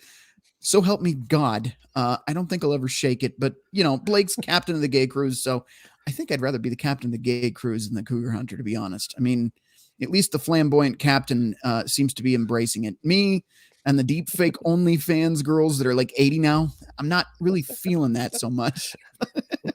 Anyway, let's get back on the topic because that is Waffle Central. Anyway, Eliza leaves Tim's show. It's quiet for a day or two. Drama with the quartering starts up. He shares a photo of her. Then he questions her narrative. Then he gets banned on Twitter. Then he decides to do some investigating because isn't that a coinkydink that I get banned after talking about her? Then he pulls up a whole bunch of stuff over the next 2 weeks about her and exposes it daily because he's quite pissed that his main source of advertising has been suddenly deplatformed because of some random blue-haired choice of words. Anyway, I've already said plenty tonight, but I'm trying. Let me reel it in a little bit. Anyway, read Billy's comment. I will. Anyway, maybe. Anyway, I'm staying on topic here, damn it. Tim goes on for 3 weeks now, not saying anything. His fans in his chat start saying, "Are you going to do something about this? Something about this? Something about this?" Nothing. Then Tim, out of nowhere, makes a tweet basically talking shit about the quartering not coming on his show to talk about Eliza Blue. This is where it gets funny. The quartering was scheduled a month prior to come on a show before the Eliza Blue thing even happened. Jeremy claims, and I'll put that in quotes, claims to have social anxiety and an anxiety disorder, which there are some statistics that could go along with that regarding his health and certain choices he makes where anxiety could be increased. Yes, I'll give him that. Could be. He's afraid to leave the house, go on planes, go places. He'll be the kind of guy that packs and unpacks his bags for weeks before a vacation. Okay. So he gave a pretty valid excuse of why he just said, "I'm not coming on the show tonight, Tim. I really don't feel like flying out there," or whatever. Okay. Tim then turns around and says, "I was going to talk about Eliza Blue, but the quartering didn't come on. So never mind." Okay. Again, this is before Eliza was on a show that the quartering was scheduled to come on a show. So the quartering not coming on a show doesn't mean he couldn't have talked about her. He could have continued the topic without the quartering. Okay. This is where it starts getting fucky. Everybody else starts exposing Eliza. Tim stays quiet for another week. And then this happens. Okay. I'll read the chats here really quick and then we'll get back into the video because I know you guys are being patient and I'm doing my best not to waffle, but there's a lot of little details, which if you follow all these different channels, Yellow Flash covers it. Who was the chick that covered it? Somebody said it in the chat. If you can remind me down there, there was a female content creator that also covered Eliza. Jeremy from the quartering covered it. You can watch all these videos for yourself. You can type in Eliza Blue or Temple and you can find plenty of juicy drama to fill the rest of your evening if you so choose. I don't blame you if you say no to that, but you can certainly find everything you want if you search long enough. Anyway, Successful Endeavor says, "Rhino, you, Nate, and Jimmy have always have good streams. I try my best, and thank you. I appreciate that. Your videos in the car are usually really good. Yeah, those are the shorts that I just kind of make up as I go. I'm like, that's something that pissed me off. I actually haven't done that lately just because I feel like they're not very quality being in my car. Plus, my dog chewed on my door panel. Yeah, I'm a real life human being. I'm not living the $1 million lifestyle. So I'm like, how do I keep the dog chew corner of my door, my 2021 car with a big old fucking dog chew hole in it? How do I keep that off screen while I talk to you guys about serious matters without you thinking I'm living in poverty? So, just a guilty confession there. The dog is a monster, son of a bitch. He's a husky Doberman mix. That's all I need to say. Let's see. Chad, always a woman that comes around and fuck shit up. Yes, sir. Oh, yeah. All right. Channel 1-800-DUMB. She does not know about survival. All right. And let's see. We've got Billy in the chat here. Says, what do I not want to read? Is Rhino saying he wants to be first mate of the SS Peter Puller? I'll take it. I will take any position other than Cougar Hunter, to be honest with you, and I'll wear it with pride. You can get a name tag that says first mate of the SS Peter Puller, and I'll wear that shit on the show. I'm just tired of the granny shit. If you guys can just knock that off, that'd be great. I don't know, Rhino. Right. You did say you were to the swabby of the poop deck on the SS Titanic. So yeah, poop swabber. But anyway, if you guys, Billy, if you want my address, if you'll make me a name tag, I'll wear it. I will fucking wear it. But no more of the granny shit. All right, Chrome Dome Omega. At the very least, she has the fast talk for grift down. But was it because she was grifting or because she was allowed a certain amount of time to speak on Tim's show? That is a good question. I'm going to say she only does things to chase clout. Again, she was on a dating show, late 90s, early 2000s. You can go check that out. That was under one of her aliases, but she hasn't gotten any less crazy since. Chrome Dome Omega. SS Peter Puller or SS Gabby Gummer BVB. Wow. Billy Von Baum. Well, the old ladies usually like the flamboyant types. That's super. Thanks for asking. Anyway, please, let's carry on here. Yeah, this is awesome. We're going off in the weeds. Brittany Venti. Thank you, Polska. Thank you so much.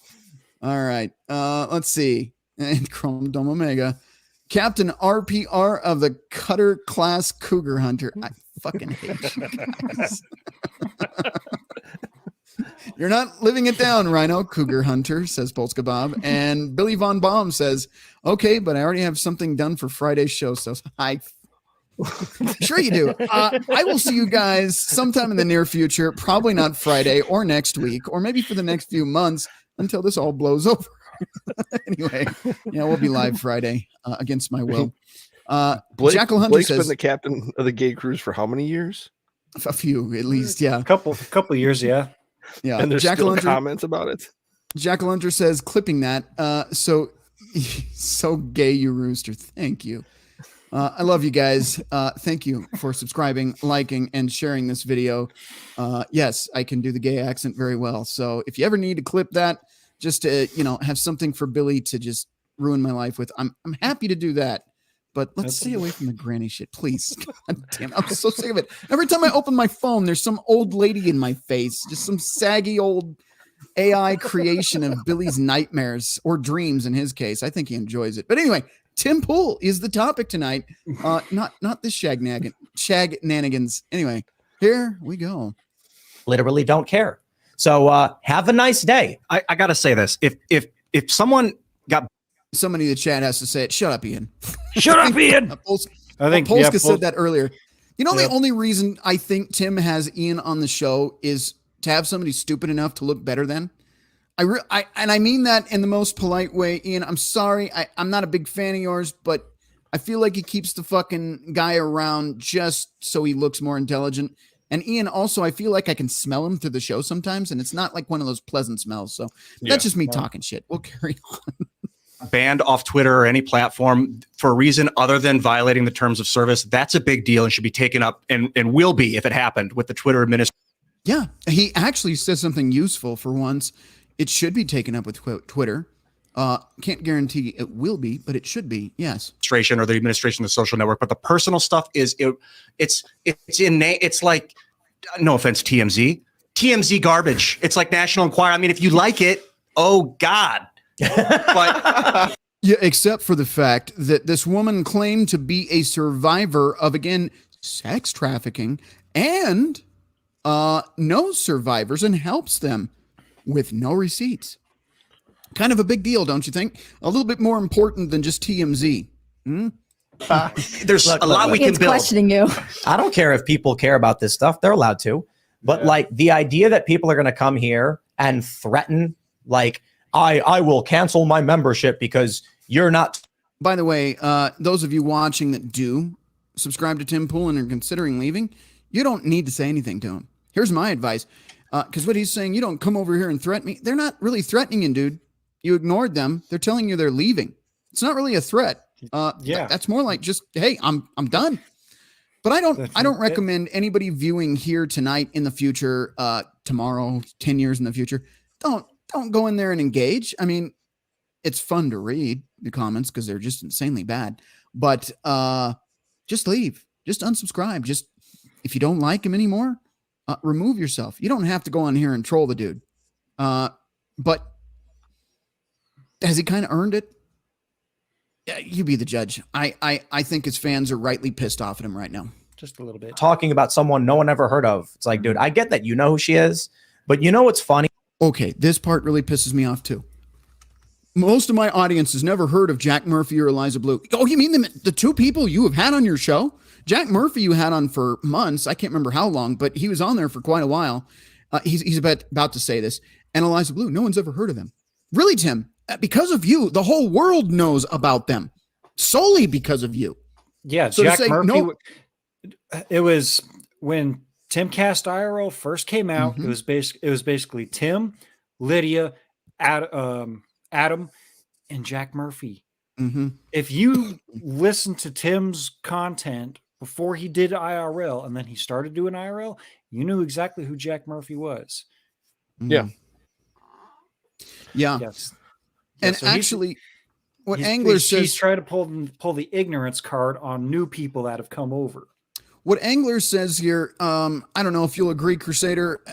I'll leave that to you to determine. But Angler Senior says Ian is intelligent but totally misled and naive. I agree with the second half. I really do.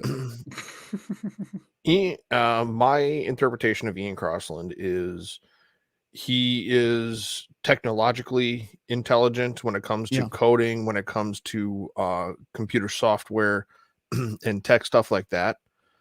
However, when it comes to skills and having more depth to who he is, he may be a brilliant coder. He may be a great software engineer, but he's a one-trick pony. He does one thing. He does one thing well.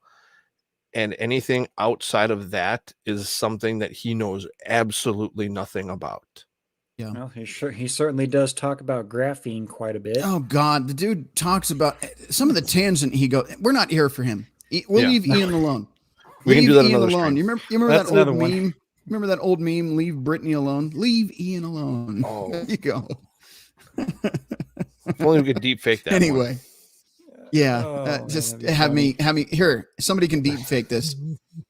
Leave go, Billy. Ian alone. There you go. Now you've got a clip you can use. Get on Giving it, Billy Billy. ideas. Well, Yeah. the one thing that I find rather odd is I went and I looked at different dates through the Wayback Machine and looked at just typing Eliza space, and over the past 9 days, her name has basically become the first autofill. So good, bad, or indifferent, she is now getting a lot of publicity from this. Oh yeah. Good, bad, or That's for indifferent, she is. Yeah, but how many people, men or women alike, and that's something I want to point out, because Red Pill aside, whatever you want to call it, whether you want to call it MGTOW, whether you want to call it Red Pill, whether you want to call it Manosphere, whether you want to call it PUA, whatever you want to call it, those guys aside, because when you talk about Andrew Tate, that kind of all just rolls into one ball of mess there when she's talking about him and sex trafficking and all that. I know I'm getting a community guideline strike. If I don't, I'll be damned. But here's my thing. So we can be upset in the manosphere about this because we have a woman making false allegations, allegedly. There's no proof. So as far as I'm concerned, until she brings receipts, she's lying. Now, if you want to bring receipts, by all means, please do. But until then, I have no proof that what you said is true. So again, a lot of what I say in the show is opinions and allegedly, but I certainly don't have any evidence that she's helping victims at all, or that she is even a victim. Because again, a victim in her mentality which she said on shows too, is that I was on the internet and somebody said something about me on the internet, and that's trafficking. So I don't know if I can believe anything the woman says. But that aside, take the men out of this. The men are already pissed because we've seen women like this lie for clout chasing or to play the victim or to destroy the character of their ex-boyfriend, the abusive narcissist, whatever. You've heard it a million times. You know what I'm talking about. So that's already going to piss off the men that can put 2 and 2 together, which is why I got pissed about it when I saw her on Tim before this drama started. The second I saw her on the show, I'm like, what the fuck is Tim doing? This is some bullshit. Now you take that out of the equation. All the men off the table. Now you have a bunch of women that also know about this woman who is lying, apparently, again, confirmed, but I have no receipts. You have a woman lying about being sex trafficked and helping victims of sex trafficking, who is also in the public record said, by the way, a 12-year-old may be able to have certain adult interactions as long as the community around them agrees. Same woman. So were you an advocate for, victims then? Because it sounds more like you were perpetuating creating victims. It's chameleon behavior. Yeah, it's some bullshit is what it is. But again, that is just my opinion. Well, let's look at this a little bit deeper. I highly doubt very few people out there have actually spent the time to sit down and read Jordan Peterson's doctoral dissertation on antisocial personality disorders and behaviors in men and women. I actually have an electronic copy of it and sat down and read it repeatedly. And if you look at how they break down how antisocial behavior develops and manifests in women, it's character assassination. It's more the psychological aspect of it, as opposed to in men, it's more physical. She's basically a chameleon, to use a men's community term. She's basically a chameleon. She's doing character assassination. She's doing psychological abuse, psychological manipulation, gaslighting. She's literally checking all the boxes in what Jordan Peterson would describe as a female portrayal of antisocial personality disorder. But, I'm not a licensed clinical psychologist. I'm just a guy that reads way too much. There you go. Although it's still a fair assessment. Looking at the MGTOW chat really quick, and by looking, I mean perusing through, because most of it is Billy's private collection. And yet the blue whore is getting people canceled. I wonder why. That's from WM Harrison 94. Mile High Ronan says Billy Von Baum perfect. So if you guys are feeling like watching some spicy stuff, head on over to MGTOW.tv and look at the RedPillRhino live stream right now. WM Harrison 94. Crusader guy. You talk as though you never met a woman before. I'm not sure what he means by that, but I think it was sarcasm. I'm assuming that's sarcasm. Yeah.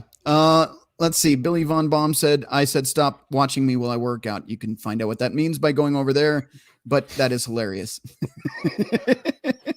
I just put the link in the chat just so if anyone needs to cool some or let some steam off. Yeah. Good stuff. There you go. WM Harrison 94. Man, I hope this blue chick gives really good head with all this shit in her wake. A TFM says, get your payment up front, as TFM says. Yeah. Holy shit. The chat on MGTOW is even spicy. Let's see. Mile High Ronan. Jesus, Rhino. Get that doggy a treadmill. Yeah. He never runs out of energy. That's for sure. I mean, the dude would probably have chewed through my door if I didn't come back. I was only gone for like 15 minutes and my door panel was like, well, if you ever see it in one of my shorts, you'll understand. It's not good. And I haven't replaced it because, quite frankly, it's a work vehicle, and I'm just letting it go. Anyway, let's see. We've got Mr. E on our side, YouTube over here. Mr. E, she's a sociopath. Let's be honest. I would agree. And Successful Endeavor says, nailed it, Nate. Or Nate nailed it. Either way is still correct. And Jackal Hunter, well, I have more studies to read now. So there you go. All right, let's move on, because this is actually a longer show than I was expecting. But again, I wanted to do a deep dive. By the way, just so you guys know, I do have the subscriber count pulled up and ready to go. So I will show you that. As promised, I don't say things I don't mean, and we can look to see that subscribers have kept their promise, but they're all bots. So anyway, moving on. Off Twitter or any platform for a reason other than violating the terms of service, that's a big deal and should be taken up and will be if it happened with the Twitter administration or the administration of the social network. But the personal stuff it's innate. It's like, no offense, TMZ garbage. It's like that.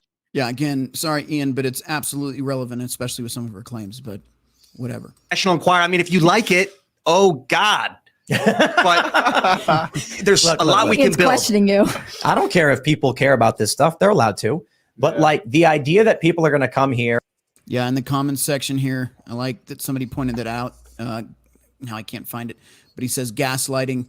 Absolutely. Tim is definitely gaslighting his audience here. And threaten, like, I will cancel my membership because you're not talking about someone no one ever heard of. It's like, dude, I get that you know who she is. But you know what's funny about Jack Murphy and Eliza Blue is that here's what happens. People ask questions about these personalities. And I know most people listening are like, I have no idea who these people are. And that's exactly it. That is innately false. Again, they've been on his show. The only reason anybody knows about them is because of Tim Pool. We had about 40,000 peak concurrent viewers. We get, 300 to 500,000 video viewers plus 100. So at least 500,000 people know about Jack Murphy and Eliza Blue, Tim. So which one of your statements, which one does not belong? Just help me out here. 100,000 on the podcast and then about 1 million across the clips. Oh, at least 1 million people know about Jack Murphy and Eliza Blue. Right, Tim? Right? And the people who watch have no idea what the people in the chat are talking about when it comes to Eliza Blue or Jack Murphy. In fact, John, do you know who Eliza Blue is? The only reason I knew is because I saw you guys talking about it one time.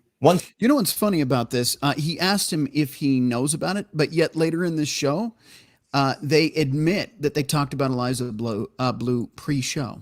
That's in this show, and I did link that in the chat. I'll link it again, just so you guys can watch it in its entirety if you feel like bashing your head against a wall. But they admit that's also bullshit. So they're lying live for everybody to see as well. That's just, again, I'm nitpicking this because I want you to see just how far Tim will go to ignore his fan base on this.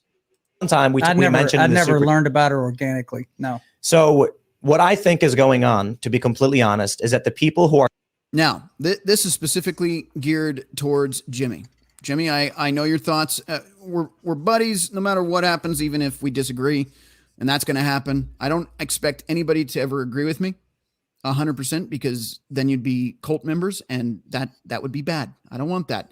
But when I tell you that Tim Pool has said some pretty fucky shit that makes him look pretty bad here, and this is the part that you weren't aware of before the show, you're about to see here.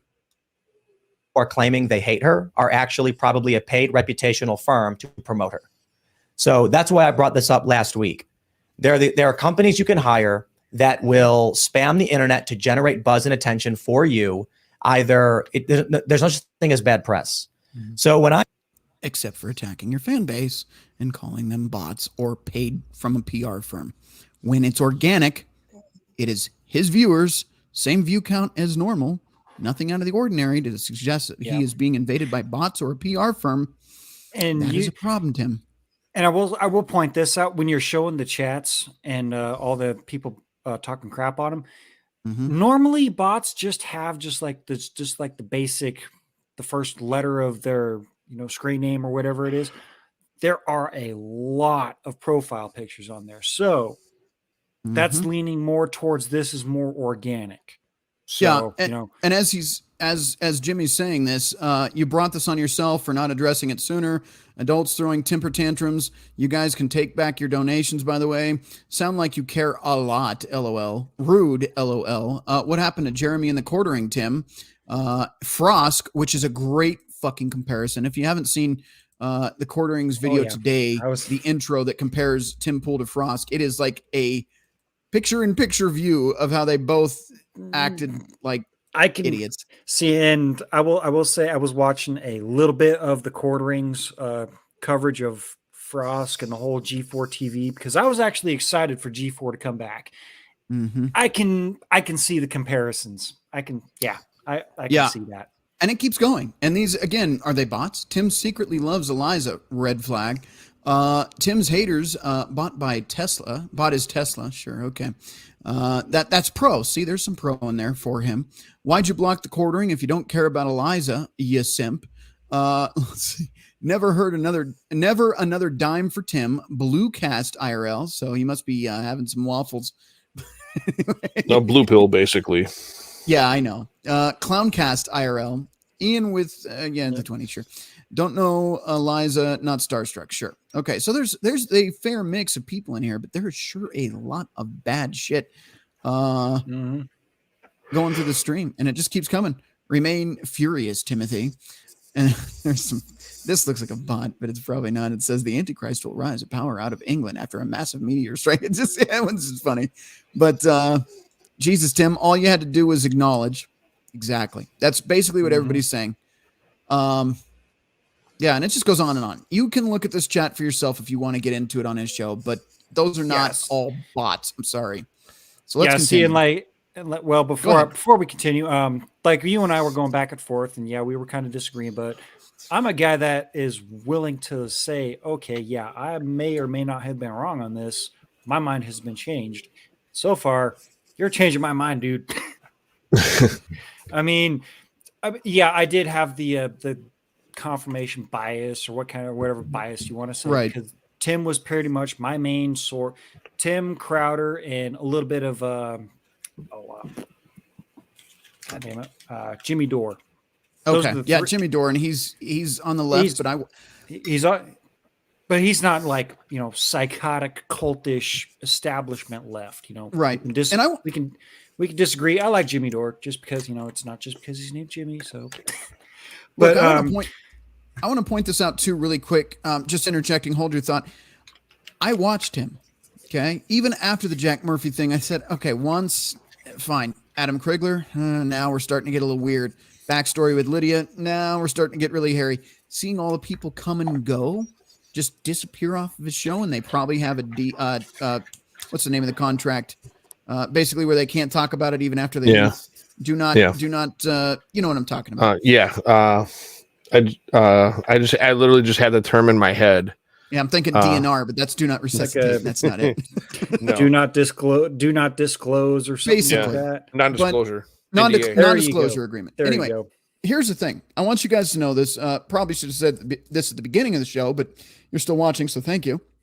By the way, I have been slacking on Rumble. I'll check that out really quick as well. I watch Steven Crowder. I watch Jimmy Dore. I watch The Quartering. I watch Tim Pool. I watch Redonkulous. I'm all over the place. I even watch exposing red pill channels. I watch shit to go against what I watch, just to see if there are alternative perspectives that make sense. Like Jimmy Dore, total leftist, but yet he comes out against some big companies in the medical field that may have screwed us over for the last 3 years, but that's here nor there. Point is I do watch a lot of these channels. I'm not coming out because I have a bone to pick with Tim because I don't like Tim. I have a bone to pick with Tim because Tim is making me not like Tim lately. His own actions are why I can no longer support him. I've been watching his shows pretty much daily. I'll watch Crowder in the morning, do my little workout, watch Crowder, put on Tim Pool while I'm working, watch some Undead Chronics, some Jimmy Dore, round it out with an episode of Pop and a few beers at night, call it a day, right? I watch all these different channels. Tim, his attitude, his, dare I use that overused word, narcissistic traits here are making it very hard for me to keep watching Tim. He is always right. Everyone else is always wrong, even if that is 13,000 people watching or 33,000 people watching his show. They're wrong. He's right. He's going to laugh in their faces, discredit anything they have to say, and move on like he is blameless and shouldn't address anything for even 5 seconds, 3.5 seconds even. That's a problem for me. Okay. When you screw up that bad and platform somebody that allegedly fucked up, you should maybe say something, even if it's, all right, I didn't know about this Eliza thing. Don't know what she's doing on Twitter. I don't like censorship. I really don't want to talk about her on my show. We're not going to have her back on. It's not good form. And I don't want to talk about it anymore. Period. That would have been enough for me. If he would have just said, Eliza Blue didn't know about her. Don't want to talk about it. I don't want to talk about it. Let's not give her any more press. I could have accepted that. Tim, you won't say anything. And you're the only reason the whole world knows about her right now. You, Tim Pool, are the reason that everyone's talking about her on the internet. That to me is a problem. Anyway, let's carry on here. I see people like flooding our comments and saying things that aren't true, like I'm canceling my membership. Yo, I can see who's canceling the memberships. Oh, like I can literally, I own the website. Oh, and well, it's an interesting thing that YouTube exists. Hang on a second. YouTube exists. He's on YouTube. And because of that, we have a thing called Social Blade. You guys ever heard of it? Yep. Mm-hmm. Okay. Well, I have that pulled up for you. The YouTube statistics for Timcast IRL is on your screen right now for everybody in the audience to see. I said I brought receipts. Now, if you go through right down here, let me scroll over, and you look right here, total subscribers weekly. You're going to see those numbers. February 9th, 2022, 0 subscribers. Then it goes 10,000 subscribers on the 16th, and it dips out again, 0 subscribers. It's when he does his show. March 9th through March 15th, 10,000. Then it drops off. Okay. 10,000, 10,000, 10,000, 10,000. So you can see those spikes. But look here. This is when he had, and I hope you guys can see this full screen. This is when he had Steven Crowder on, 30,000 new subscribers. Okay.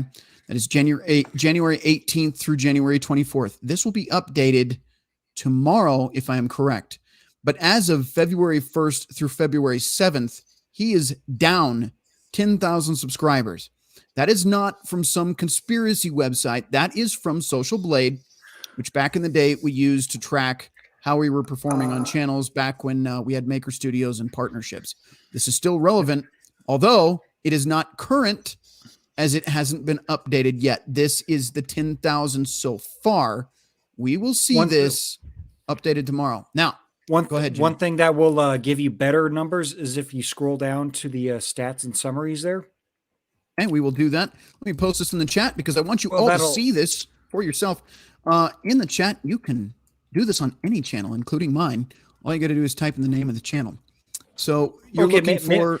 Maybe I was mistaken there. Okay, so it gives the subscribers and the date, and then the video views. So estimated earnings and everything else. Yep. I was thinking maybe that would give us a better. Okay, right there. 23,227 minus 10,000. And right now he is live. I don't know if he's still live. He might be. But there's the numbers for tonight. It doesn't show whether subscribers have come in or left because, again, it hasn't been updated. This should update tomorrow, and you'll want to look here first to see how this number has changed. Okay. But this is a clear indicator right here that the bots aren't happy with him. And by bots, I mean his actual fan base. Okay. Yep. There's your receipts right there. Yep. That and another thing is if Tim is correct about the bots, which I'm not saying he is, YouTube has a serious problem with a bot problem like what Twitter may have had, because ever since Elon came in, and to go out on a tangent, I don't want to do that for too much long. Ever since he came in and started having his people mess with the algorithms and whatnot and the codes, I had the fucking word. The activity on Twitter has plummeted. So that's pushing out, advertisers and all this other stuff. So he's trying to scramble, try to fix this shit and whatnot, because, $44 billion is nothing to sneeze at. You don't want to lose that money. Yeah. Now, so I'm going to read, I'm going to read these chats really quick once. Yep. Go ahead. No, go ahead, sir. So, I was going to say, is YouTube having a similar problem? Because I can guarantee you this for sure, 100%, that Twitter is not the only social media with bot problems. You know how many bots that try to like my posts or follow me on Instagram daily? Yeah, we get bots over here too. Usually trying to get us to go to a porn site, but you know what I mean. Well, not around here, but we get rid of those. But yeah, on Instagram, I get 20 to, on the high end, 20 a day, just because it's like, oh, I'm scrolling through. It's like, oh, well, damn, I really like that good looking girl. That is an actual good looking, that is a real woman. So I hit like and I just fucking scroll on. About 2 minutes later, oh, this person followed you. She's got 3 underscores and 20 numbers in her name. Auto block. Yeah, I don't here even we go. know. We're gonna carry on from here and get through these chats. We've got Colossus Prod. To me, it is still unclear and mysterious why Luke left IRL. Yeah, and again, that's the non-disclosure agreement. We may never know. Well, Luke comes and goes. Yeah, but because I think there's some stuff not being said, man. I really do. Yeah. There's stuff going, because I mean he'll come back for like 2-3 months and then go back down to Florida or wherever he's from. But he's got his own thing going. So let's keep rolling through these as quick as we can, because there's actually quite a few chats I got to get through. Invictus Antithesis, Ashton Whitty, Birdie was nearly groomed by Tim Pool. If you have any links on that, Invictus, you were bringing in some heavy ammunition tonight. So if you have anything in the chat, if you can post any of your links in the chat, I might pull some of it up tonight just to have a nice end cap, because you have said some pretty interesting things that I would like to know. Angler Senior says, howdy, Bob. Invictus Antithesis, look into that. Yes, again, I will look into it if you don't post links here, but if you post links here, we might cover it live. Here we go. Ghost Pill. Hey, I'm late. No worries, man. You can always rewind and rewatch. 1-800-DUMB. That's a great day, Rhino, sir. And channel 1-800-DUMB again. Ghost 07 brother. Some of these I shouldn't read, but I'm trying to get through them. So if I read some that are just you guys bantering between yourselves, my bad. I'm not trying to go through that, but I'm just going through as fast as I can. Invictus Antithesis facts. And again, Tim went full CNN. Let's see. Angler Senior, Rhino is right on this. I'm not going to toot my own horn, but I've been following it pretty closely and looking into the details the last 3 weeks. So I didn't want to do a show that I didn't have any information on. And this one has caught my attention quite a bit. So I did want to cover it. Colossus Prod, Invictus Antithesis, CNN Pool. Yeah. Invictus Antithesis. There's video coming out of Eliza being very explicit with Tim and crew. And again, I wonder, like I said earlier, if someone doesn't want to say anything that might rock the boat and cause Eliza to come out and cry wolf, or maybe not, that Tim got a little too frisky with her. Because that would hurt Tim's reputation, and we don't want that. But I need to see if you have a link to that, please. So Invictus Antithesis, if you have that, please share that link. Quick interjection here. I did a Brave browser search for Ashton Whitty. I see a link for her wiki.projecttopics.org. You click on that and it says this site cannot be reached. She has also been a guest on Adamcast, so that's Adam Krigler's thing. There you go. So there's some kind of connection. Weird stuff going on there. Yeah. All right. Moving right along, we've got channel 1-800-DUMB, MGTOW Outlaw, Triple H, and Shawn Michaels. I saw that. Hee. All right. Sean St. George, I think Tim is, let me pop that on screen. I think Tim is making some mistakes, same mistakes as Eliza, not letting things go or just saying, I don't want to talk about it and move on. Yeah, that's all he had to do. Say something. Even if you say, I don't want to talk about it, say something.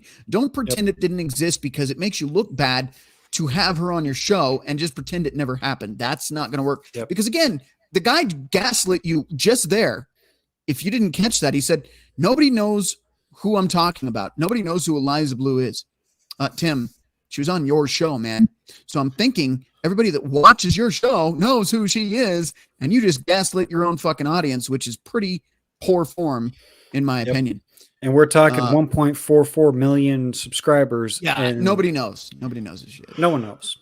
All right, channel 1-800-DUMB. Rhino, smart with the research. Our brother, I'm trying my best. Again, there are clips and things I wish I could have brought into this. I can only do so much. But if you watch the shows the last few weeks, you're going to catch it. I've watched his content enough to have caught some of his statements, like disavowing fans of his that are afraid to speak up because they don't want to lose their job. Stuff like that makes him look really bad. You can find on his shows if you dig. But again, the hypocrisy, and we all say stupid stuff. I've said stupid stuff. Everybody says stupid stuff.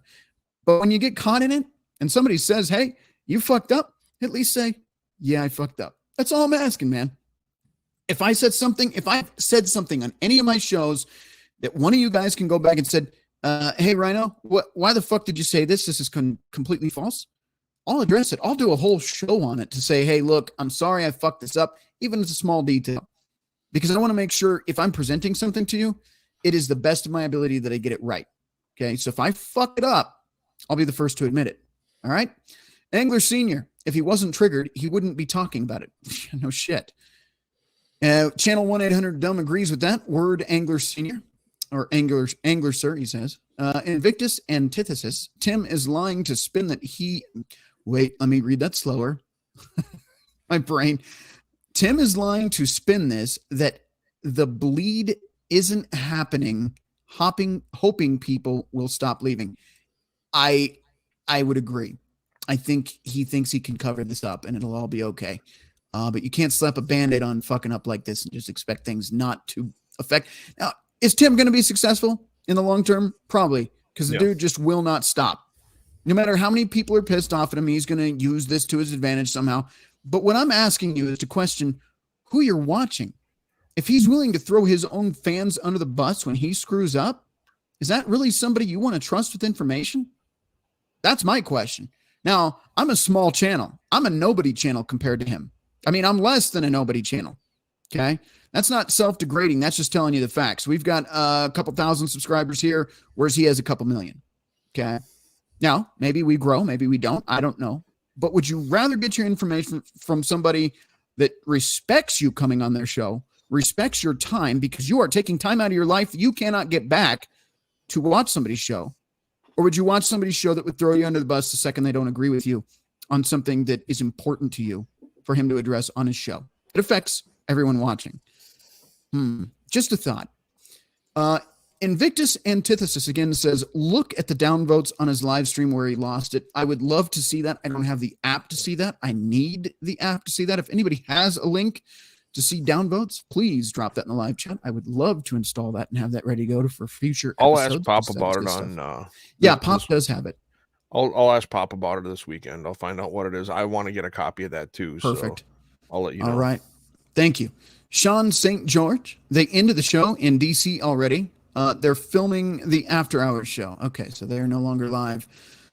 Sean St. George, I have a defunct site that still gets bots using the contact me function with a lot of offers. Yeah, but once you get bots, it's hard to get rid of them. I finally got them in my primary email, and I get random, we need your updated information, and we have a package from FedEx that can't be delivered. That it sucks. Once you get bots, they never stop, no matter how many you block. Invictus Antithesis has been busy in the chat tonight. That's one vid I found, but there's seemingly more. I'm just catching up on the chats, and then we'll continue. Sean St. George, that might a green room episode on Tim's site. Okay. Invictus Antithesis, that is such a tongue twister. I feel like I'm going to fuck that up eventually. Anyway, I was on a live stream with Ashton Whitty, or Ashton Birdie, was at the Tim Pool compound and had horrible things to say about it. Tim in a live stream. Oh, well, that's interesting. Might need to do some research. Again, if you guys have any links, drop them in this live chat for not only me, but the viewers as well, in case I can't cover it. I would love to see some of this stuff. I'm sure our viewers would as well. Again, he says, if no one knows who she is, why are you doing an 80,000 report and paying for a reporter to do a book on her? Holy shit. If I had the Thug Life, Invictus Antithesis got it. Tim sent out a reporter. This is a fact. Quartering covered it to do an 80,000 word report on Eliza Blue. He is absolutely fucking right. That is the Thug Life, sir. You win the chat this evening. That is a fact. If it doesn't matter and nobody knows who she is, why are you sending a reporter out to fact check the shit out of her right now. Okay, gentlemen, what are your thoughts there? Well, I have one quick thought. One quick interjection. Rhino, do you have an Android device? I do, but it's currently in use, so I can't pull it up right now. Okay, I may have found a link to a video that shows you how to bring the dislike button back to an Android device. I can share that link with. Let me just pop. I watched a little bit of it. You have to basically download the Kiwi browser and then follow the steps in the video. I just wanted to bring that up. I will pop that in the chat. So if you have an Android device, again, check it out. If your phone blows up in your face, I am not responsible for that happening. Yeah, and I'm going to go over made the YouTube video. Going to go over here really quick to Rumble because I am neglecting you guys terribly. There are only 2 chats here, but either way, I should be caught up on that and not screwing around. So Kara Webb, Blair White made a video about Eliza, I think. Kara Webb also says, could you please remove Ian's face from the screen? I'm trying to eat here. Fair enough. All right. And then we have an actual comment down in the comment section. Jason West, Alpha Chad Tim, lulz. Yeah. Well, I do. Let me see if I missed anything over on MGTOW. Go ahead. I got one quick comment. If anybody has any evidence or any research or anything that they have done in support of what's going on with this situation, why don't they email it to you, Rhino, so you have the opportunity to sift through and to look through the information? Exactly. Here is the, if I can type correctly, RedPillRhino at hotmail.com. I know, I'm old school using Hotmail. You know, hey, so am I, man. So am I. RedPillRhino at hotmail.com. Please email me with any links you have found tonight or in the future regarding this topic, and maybe we'll do a follow-up episode as well. I see Jimmy posted a link in the chat, so if you guys want to check that out, open another tab and be free to watch that on your free time there. Yep, that is the link to allegedly open up the dislike button on YouTube on an Android device. That's Perfect. What I found. That's all I found with a quick search on Brave. I'm sure I could find another link for your laptop, computer, whatever. I'm sure it's out there. So. All right, moving on to the MGTOW chat. MGTOW Mando says this chat is good mental floss. Well, MGTOW, if it helps you out, yes, gentlemen, if you haven't subscribed on MGTOW, Billy is providing lots and lots of things to leave to the imagination there, or maybe not leave to the imagination. Anyway, Crusader Nate, who is on our panel right now, says, how about Mrs. Howell from Gilligan's Island for Rhino? Please don't. MGTOW Mando says, I keep forgetting how much of a fucktard little Timmy is. Wow. Yeah. Billy Von Baum, can a girl just pump some iron without being stared at? Geez. If you want to know what he's talking about, you've got to go subscribe on MGTOW.tv. And the name is RedPillRhino over there. Good stuff. Good stuff right over now. There. Yeah. Mile High Ronan says, when the press became the news is where America gave up. MGTOW Mando, Frosky the snow slut. Yes. All right. Moving right along. WM Harrison says, Billy Von Baum, sure we can pump iron out here, and I can pump her in the steam room. Again, you'll have to go over to MGTOW TV to see what the hell that's all about. Just seeing if there's anything else important in here. There's plenty of important stuff. Yes, but things that I can read are... Don't get distracted, man. No distractions. Mile High Ronan, that was intentional. Mark, not sure what he's talking about. Billy Von Baum, you lost me. Where were you going with that? Okay, yes, I think we're caught up here. Let me see if I missed anything else. God damn it, the chats keep going. Mile High Ronan, the bunny is in the gym. Stop staring. Yes, I'll just leave it at this. If you guys are bored and you need something to look at, MGTOW.tv. Okay, I can't say anything else. I'm probably already getting banned on YouTube, but I really can't talk about what's over there. You'll see it if you go. If you ever get tired of looking at our ugly mugs during a stream, go to MGTOW.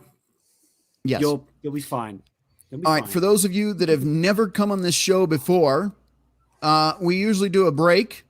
We're going to do a break because, quite frankly, I got to piss. That's just the bottom line. So we're going to do a quick break here. Just some deep fake fun brought to you by Billy Von Baum. Go check out Billy Von Baum at BillyVonBaum.com. Also subscribe to him on YouTube. Give him likes, shares, love, and be sure to check out his shows. He's usually live every other Sunday. He may be going live on Wednesdays as well. So be sure to check out Billy Von Baum. He does deep fakes and awesome stuff like the break we're about to go to, as well as our intro and outro video. So be sure to give him some love because that dude does some awesome shit. Matter of fact, he created RedPillRhino.com. If you feel like supporting the show, check that out as well. That is brought to you by Billy Von Baum as well. Matter of fact, this whole show is sponsored by Polska Bob, Soldier Girl, and Billy Von Baum. So thank you three for helping this show be what it is today. And thank you to all of you watching tonight for the support. I appreciate you guys, and I'm glad you stuck around through the entirety of this show. Although some of you are probably more concerned with the fappening over on MGTOW right now. So if you've completely tuned me out, I understand why. And that again is thank you to Billy Von Baum. Anyway, we'll go to a break really quick and be right back.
Hey, man, I'm just saying you can't talk shit about Betty White, so I'm going to let that comment slide.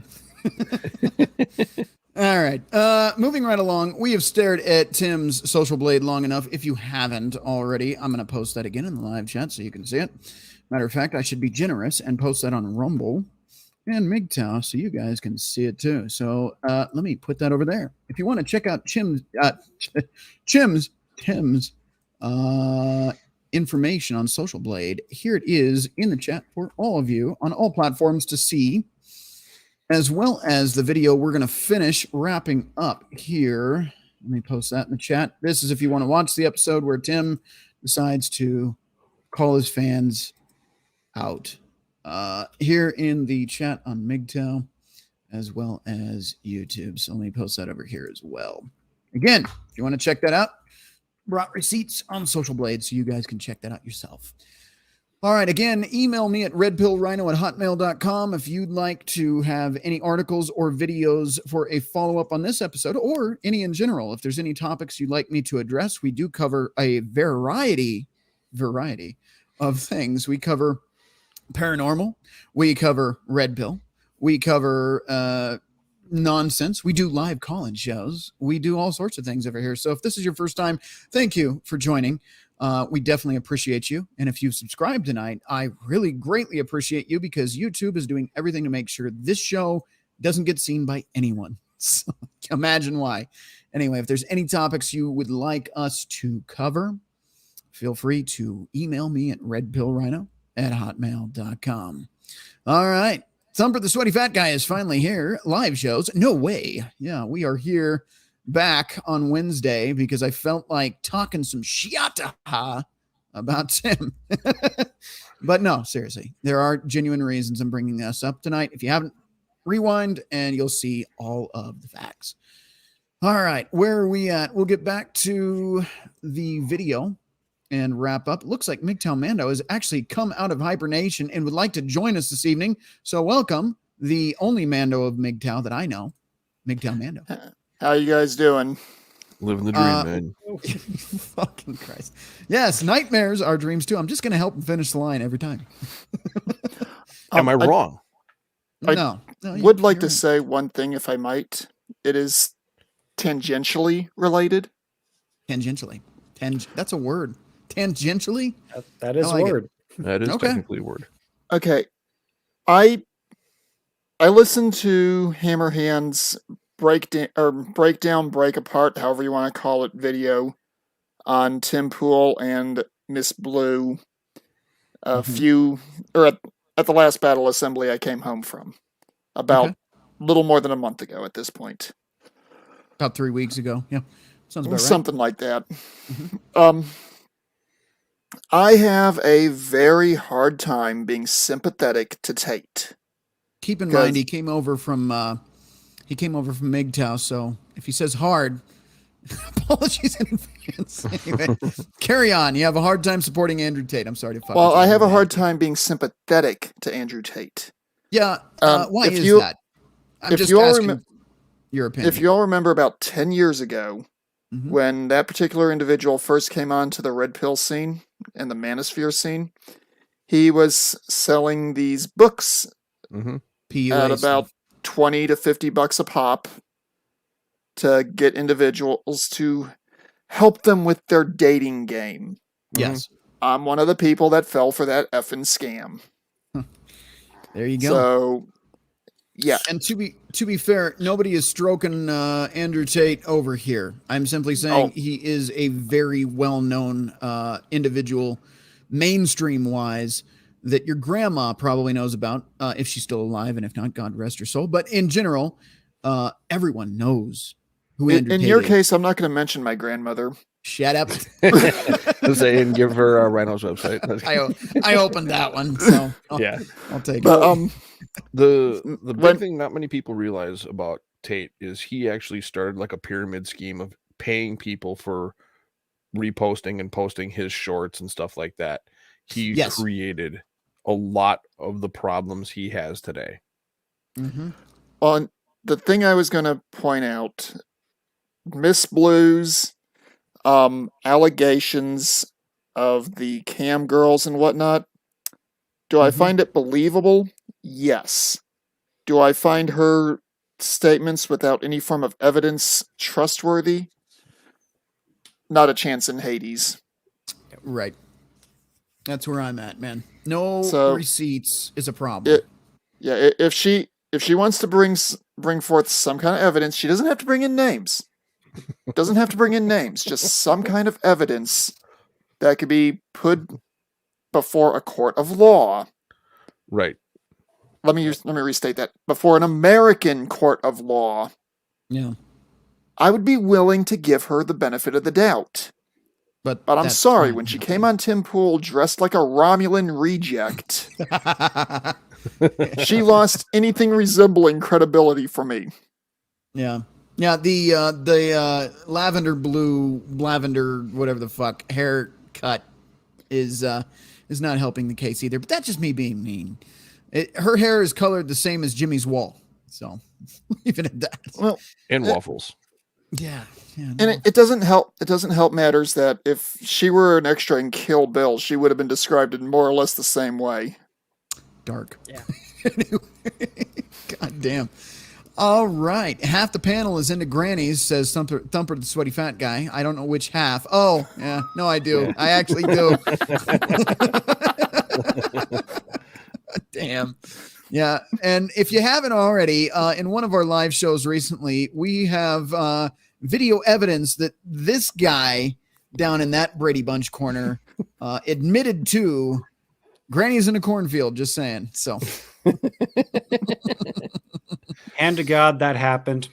All right. I'm going to palate cleanse with Tim Pool now. God damn.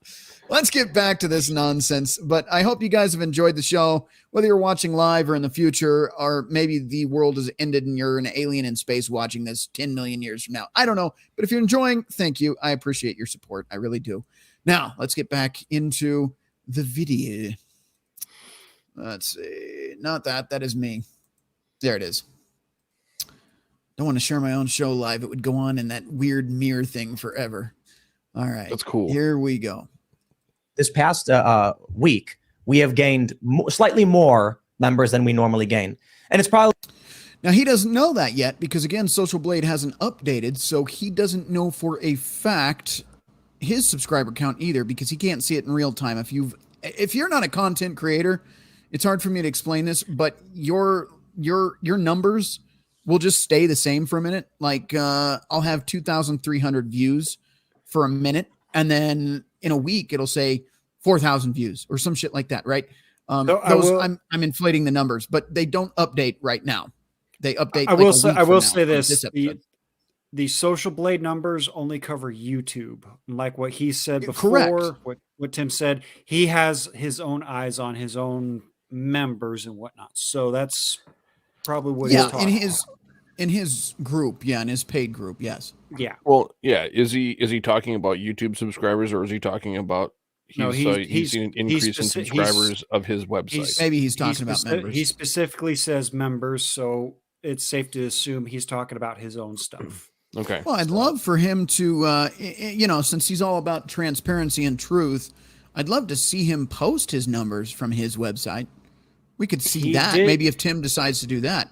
I mean, after this weekend. He did tweet out a graph. I wasn't really paying attention because it kind of put in play with the fucking whole drama bullshit.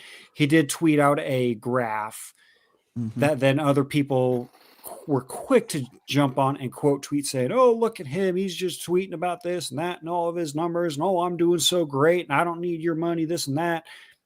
Again, it was with the drama stuff. I ignored it.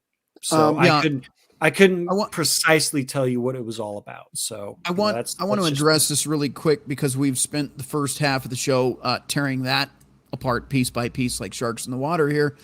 Thumper, the sweaty fat guy, says, I saw Tim say that, and he is right about promotion companies that make fake accounts and stuff. Yes, he's right. They exist. He is absolutely wrong that they were on his show. That is some flat earth conspiracy theory level shit that Tim tried to pull. He has an average view count between 30 and 50,000 viewers per show. He had about 33 here.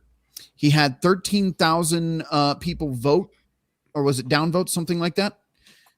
This audience is a natural audience. You're not seeing like Steven Crowder when he came on, it was 1 million views, somewhere around 1 million. If there were bots on this episode that night, you would have seen an inflation in the numbers. You wouldn't have seen the natural flow of conversation that is going on in his live chat, which, by the way, we have right down there if you guys want to check it out as we're watching this. So that is some bullshit. Thumper, I'm not saying those companies don't exist. I'm saying Tim is full of shit saying they are coming out to support Eliza Blue by attacking her and him on his show. No, those are his fans. Those are real fans saying fuck you, Tim, for saying fuck you. Basically. I will point one thing out that causes Tim's credibility, at least with me, to be questionable. Gotcha. He did claim to be a supporter of and or participant in Occupy Wall Street several years ago. Now, I will tell you right now, being a participant in something, he's what? I think he's the same age as me, 36. Being a participant.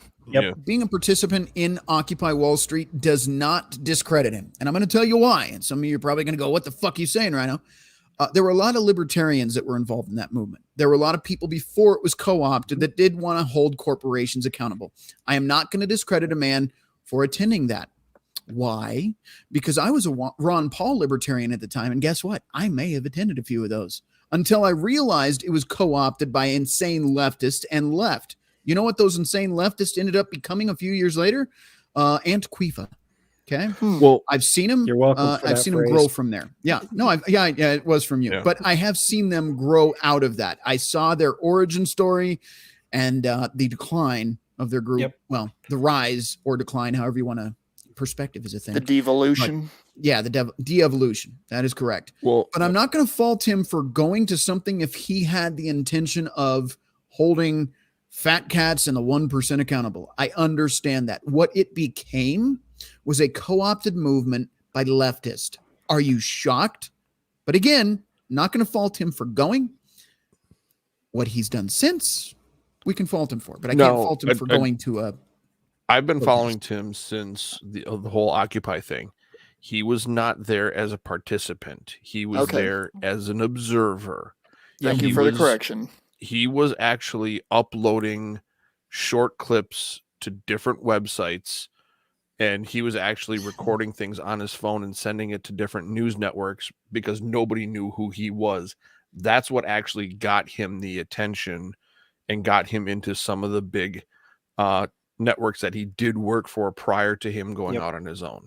Vice and Fusion. Since it's been brought up and I have outed myself as attending, I may as well explain to you what happened with me there.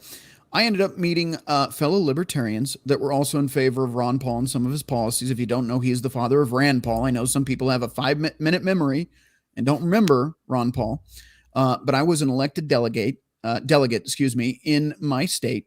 And we were attempting to get him on the ticket for the national convention, in which I believe, and my memory is fuzzy because it was years ago. This was like 2010, 2011.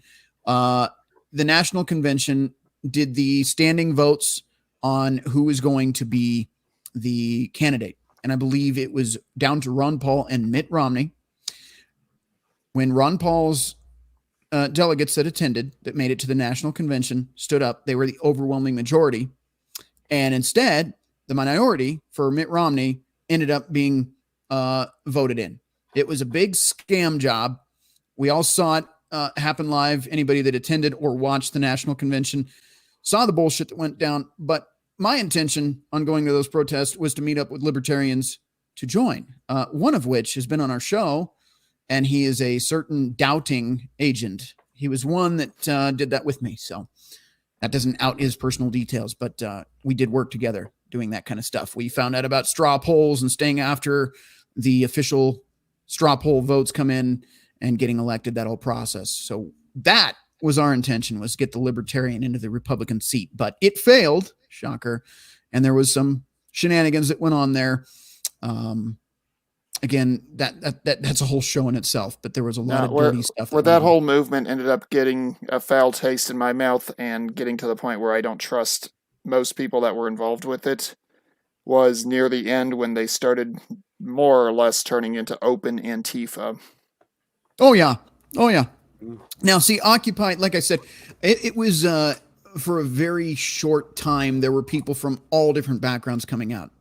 But eventually it became the 10 cities and you know the types. If you've ever been around it, you know. It's the troublemakers and the lawless individuals, the criminals, the kids with the warrants that want to beat people up in the parks. Those people ended up taking over, and then the radical views, and then the feminists showed up. Oh my God, when the feminists showed up, that was the bottom line for me when I had to get the hell out of there. There was a bunch of feminists that would show up there and bring their bullshit into it. It just became a disaster, and it went on for a couple of years after I left, and it was a monstrosity after that. It had nothing to do with the original message. You know what the problem with Occupy Wall Street was? There was no coherent message in the beginning, and it just fell apart worse from the beginning. Nope. It started off as down with Wall Street, and then next thing you know, it's all these people are being marginalized. This person's being marginalized. We all remember the Chop Chaz incidents and whatnot. This was basically the same thing. And I have a very little knowledge of what Occupy Wall Street was because I was 18, 19 years old when this happened? It was like 2008, 2009 or something like that. Yep. Yeah, I was just coming back from Iraq. Not to go back in the weeds too much, but you have Mr. E here. I left when the ANCAPs took over, the anarcho-capitalist, which is somewhat of an oxymoron. I know exactly what you're talking about, sir. And those people just wanted to party, and by party I mean start fires in the streets. Yeah, I know exactly what you're talking about, sir. I want to say, this is just a theory of mine. What happened with Occupy Wall Street started off as a good thing because, we all seen what happened in 2008. Everyone was getting screwed over. And then the people on the higher ups and everybody up there was like, introduce them to identity politics. Lo and behold, where are we at now? Yeah. Everything is identity you're right. politics. But let's reel this back in. The only reason I went on the tangent was just to say, I get it. I'm not going to fault Tim Pool for showing up to Occupy, especially if he was reporting as a bystander. There's nothing wrong with that. Independent journalists grew effectively from that and actually gave them ground to do protest events in the future without being batoned and tased and beaten to death by police. So that was actually quite a good thing for independent journalists because it gave them a chance to actually have some protection and start recording events and protests like that. But anyway, back to the topic at hand. We've got Tim Pool here still.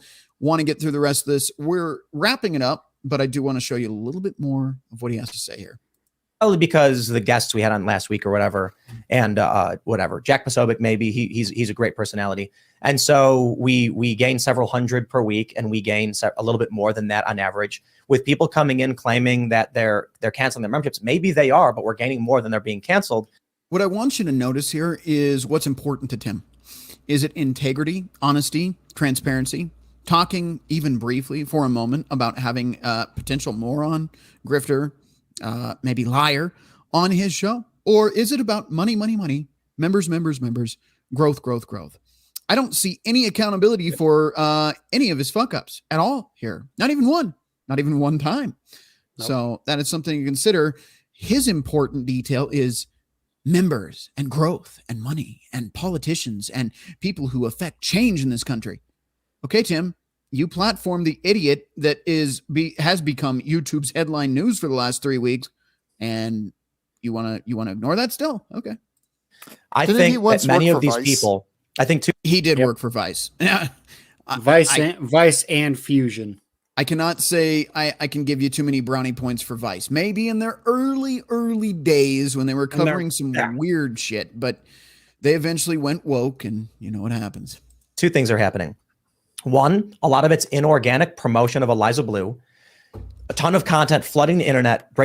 Wrong. Once again, it wasn't inorganic. Tim platformed her.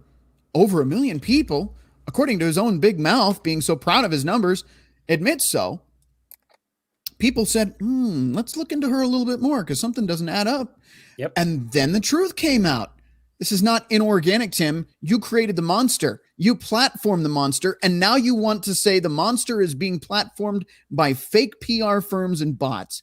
That is a lie. That is irresponsible. And that is disingenuous to your own audience. That's why I'm pissed. And that's why we're covering it tonight, because you are not taking accountability for making the three-headed dragon and not even bothering to say, I did it. You could at least acknowledge, I fucked up. I don't want to talk about it. That's fine. If you can say that much, I fucked up. I don't want to talk about it. Is that fair? Yep. I think I'm being more than fair. I'm not asking him to write an expose on how he screwed his life up and dishonored his fans by having a whore on the show. I'm simply saying, just say you fucked up, Tim. Just say you fucked up. That's all. Even then, if he did come out and say, "Yeah, I fucked up. Let's not talk about it. Let's move on," there would still be people with that hot prod just poking the beast. That's fine. Because at that point, he said something. So anybody else that's fanning the flames, he said something, and it would eventually die out on its own. The fact that he refuses is why you saw 10,000 as of today. That'll be updated over the weekend. Check back with the link I shared with you in the live chat. That is why 10,000 people have left on YouTube. Probably equal amount have left on his memberships and any other accounts he's on. We'll know shortly. Now, is his channel going to disappear off the face of the earth? Some people are like doing this whole, yeah, Tim Pool's done. No. And I'm not even doing that. Tim is going to succeed because Tim does not quit. Do I want to associate with Tim? No. Do I want to watch his content? No. Not after ignoring the dragon he created. Okay? That's my point. Up a personality no one's ever heard of makes her instantly famous to even the likes of, 9-time Grammy nominee John Rich, who's not heard of her. Mm-hmm. That's the point. They want us to talk about her because they're being paid. And again, Crusader, I did want your input on this as well, but you notice he has to prop up 9-time Grammy winner John Rich. Well, somebody's got a complex here. Yeah, I met John 20 years ago. He's a really nice guy. I remember when I'm not talking shit about John. Yeah, I remember when he first got started. But John was the guy back when he got started. He was and still to today, he's busy. He has, I think, 5 or 6 different companies. Mm-hmm. You can tell by the way he's like, oh yeah, sure. Yeah, you mentioned it. Like, is this the same John Rich from like John Rich and Jay that did like the morning show on radio? No. Okay. I just want to make sure. No. Hey. I think he's got a couple of different tequila companies, a whiskey company, a rum company. He still does music. He's involved in producing some music. He's involved in doing some executive producing for TV shows and movies. I mean, this dude's got his hands in so many different things. Gotcha. Well, you had me at whiskey, tequila, and rum. So. Yeah. But anyway, I'm not talking shit about his current guest. What I am pointing out is that Tim goes out of his way to say, "See, look, I've got a 9-time Grammy nominee award winner here." But if you look at the way that John Rich reacted, yeah, sure. I mean, you can tell that dude is completely uninterested. He's obviously uncomfortable that this is even being brought up while he's there. Yeah. Can we move on, please? Yeah. Exactly. Moving on. But Tim, and as it was said in the chat, our chat has no impulse control. He'd rather go off on the tangent because it hurt his poor little ego to be called out on his show that he had to actually take time away from his guest to fucking attack his own fan base. That's poor form. Yeah. And I mean, bringing some of these people on so the internet does have an opportunity to, shine a light on, what deplorable individuals they are and the grifters they are and the BS artists that they are. I'm glad that there's people that actually find out about these people through places like Tim. But him holding steadfast to not, apologizing and saying, "Hey, everybody, I brought this person on. This was my assumption. This is what I thought was going to be going on. This is who I thought we were bringing on. Mm-hmm. But obviously this wasn't, who we thought this person was." Yeah. And I do want to point this out as well. And I think this is important to note. You guys that are new here may not know this, but we've I think we're near our 100th live episode, if you're not counting our live call-in shows, in which case we're over, I think. Anyway, that doesn't matter. Point is I had this show 10 years ago, and it was more me just doing weird camping videos and getting drunk with buddies in the woods and doing prepper videos and doing some political videos. Probably even did some Occupy videos. I'm sure they're out there. But I reformatted the channel. We're doing this. My point is we cover a lot of different topics, and most of it is not drama. Most of it is, well, it depends, perspective again, but we talk about political stuff. We talk about Bigfoot. We talk about, I don't know, some spiritual topics. Sometimes we just shoot the shit. Sometimes we talk about modern relationships and how shitty they are. A lot of news articles, things like that. We cover a lot of ground. Polar shifting. We've done all sorts of stuff, but we don't often talk about drama. And I have said that I am not a drama channel. That officially ended tonight. And I'll own that. So you can't say, Rhino said that he wasn't a drama channel, then he covered drama, so he's just a liar now. No, we did cover some drama. But here's my point. Would I be talking about this if Tim just said, I fucked up? Even 3 words, I fucked up. No, we wouldn't be having a 3-hour now show on this. Wouldn't have happened. Only reason I'm covering this is because it is important, because he did platform her, because everybody on the internet now knows about her because of Tim. Only reason we're doing this show tonight, because Tim refuses to address it. That's it. Hey, Rhino. Yeah. Tim. All right. We know Tim Pool did a stream earlier this evening. If you, Lauren Boebert. Yep. If you get a Jim Jordan. chance, go there, put it on pause, look at the live stream or live chat replays. Mm-hmm. There is some absolute gold in here. And okay. I'm just looking at the first few minutes. You one can share individual, screen, by the way. One individual says, you were directly to Tim Cast IRL. You are a big part of the problem in the system you say you hate. Do a job where you work for your money, don't beg. And then then name drops some individual. God damn. Where's one of these other ones? Tim, you are clearly attacking us. Ian needs to roll a 20 and tell you to not be such a meanie beanie. Someone directly calling him a beta. How much did a certain 3-letter agency pay Tim to prop up a certain Romulan-looking individual? And my personal favorite from the initial about 5 minutes worth of chats, Eliza Cyan jumps into Tim's pool. If I had a way to just do a audio voiceover of all of his live chats, I'd probably listen to that for my first couple hours at work tomorrow. There you go. Now, because I have a feeling those chats are more entertaining than his stream. Here's another thing, guys, is my high class sips on Twisted Tea, brought to you this hour by Twisted Tea. I'm not sponsored, so don't sue me. But anyway, no, look, we all screw up. We all have done fucked up things. We all have said something that later on we regret. Everybody's done it. That's not the issue. Lord knows I'm the black sheep of pretty much everything in my life. But I'm willing to open up and say, hey, I fucked up. Or this situation was fucked up, or I did something stupid here. Okay. And that's okay. I don't care if you've done something terrible, but you're willing to at least say, hey man, it was screwed up of me and I got to atone for that shit. That's it. That is fucking the whole point. That is why the whole internet right now is losing their goddamn fucking minds over Tim Pool, including me now. So thank you, Tim. It's just accountability, dude. That's all it comes down to. And again, I didn't need more than 3.5 exactly. I could time it on a watch if you wanted me to. 3.5 seconds of you saying, I fucked up. I won't do it again. I'm sorry. That's it. That's it. Or even, you could even say, I'll do it again because I'm not perfect. Just something, dude. Just take ownership of this screw up. Instead of attacking your fucking fans.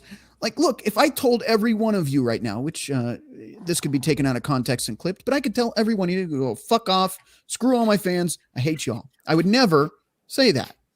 But that's essentially what this dude said. If you don't like the way I'm doing things and you don't like that I'm ignoring the nobody that nobody knows about that I platformed because everybody knows about because I platformed her, go fuck yourself. You can leave right now. I don't need your money. I don't need you. I don't need your support. You're being a douche. Bottom line, you're being a fucking douche. And nobody said that.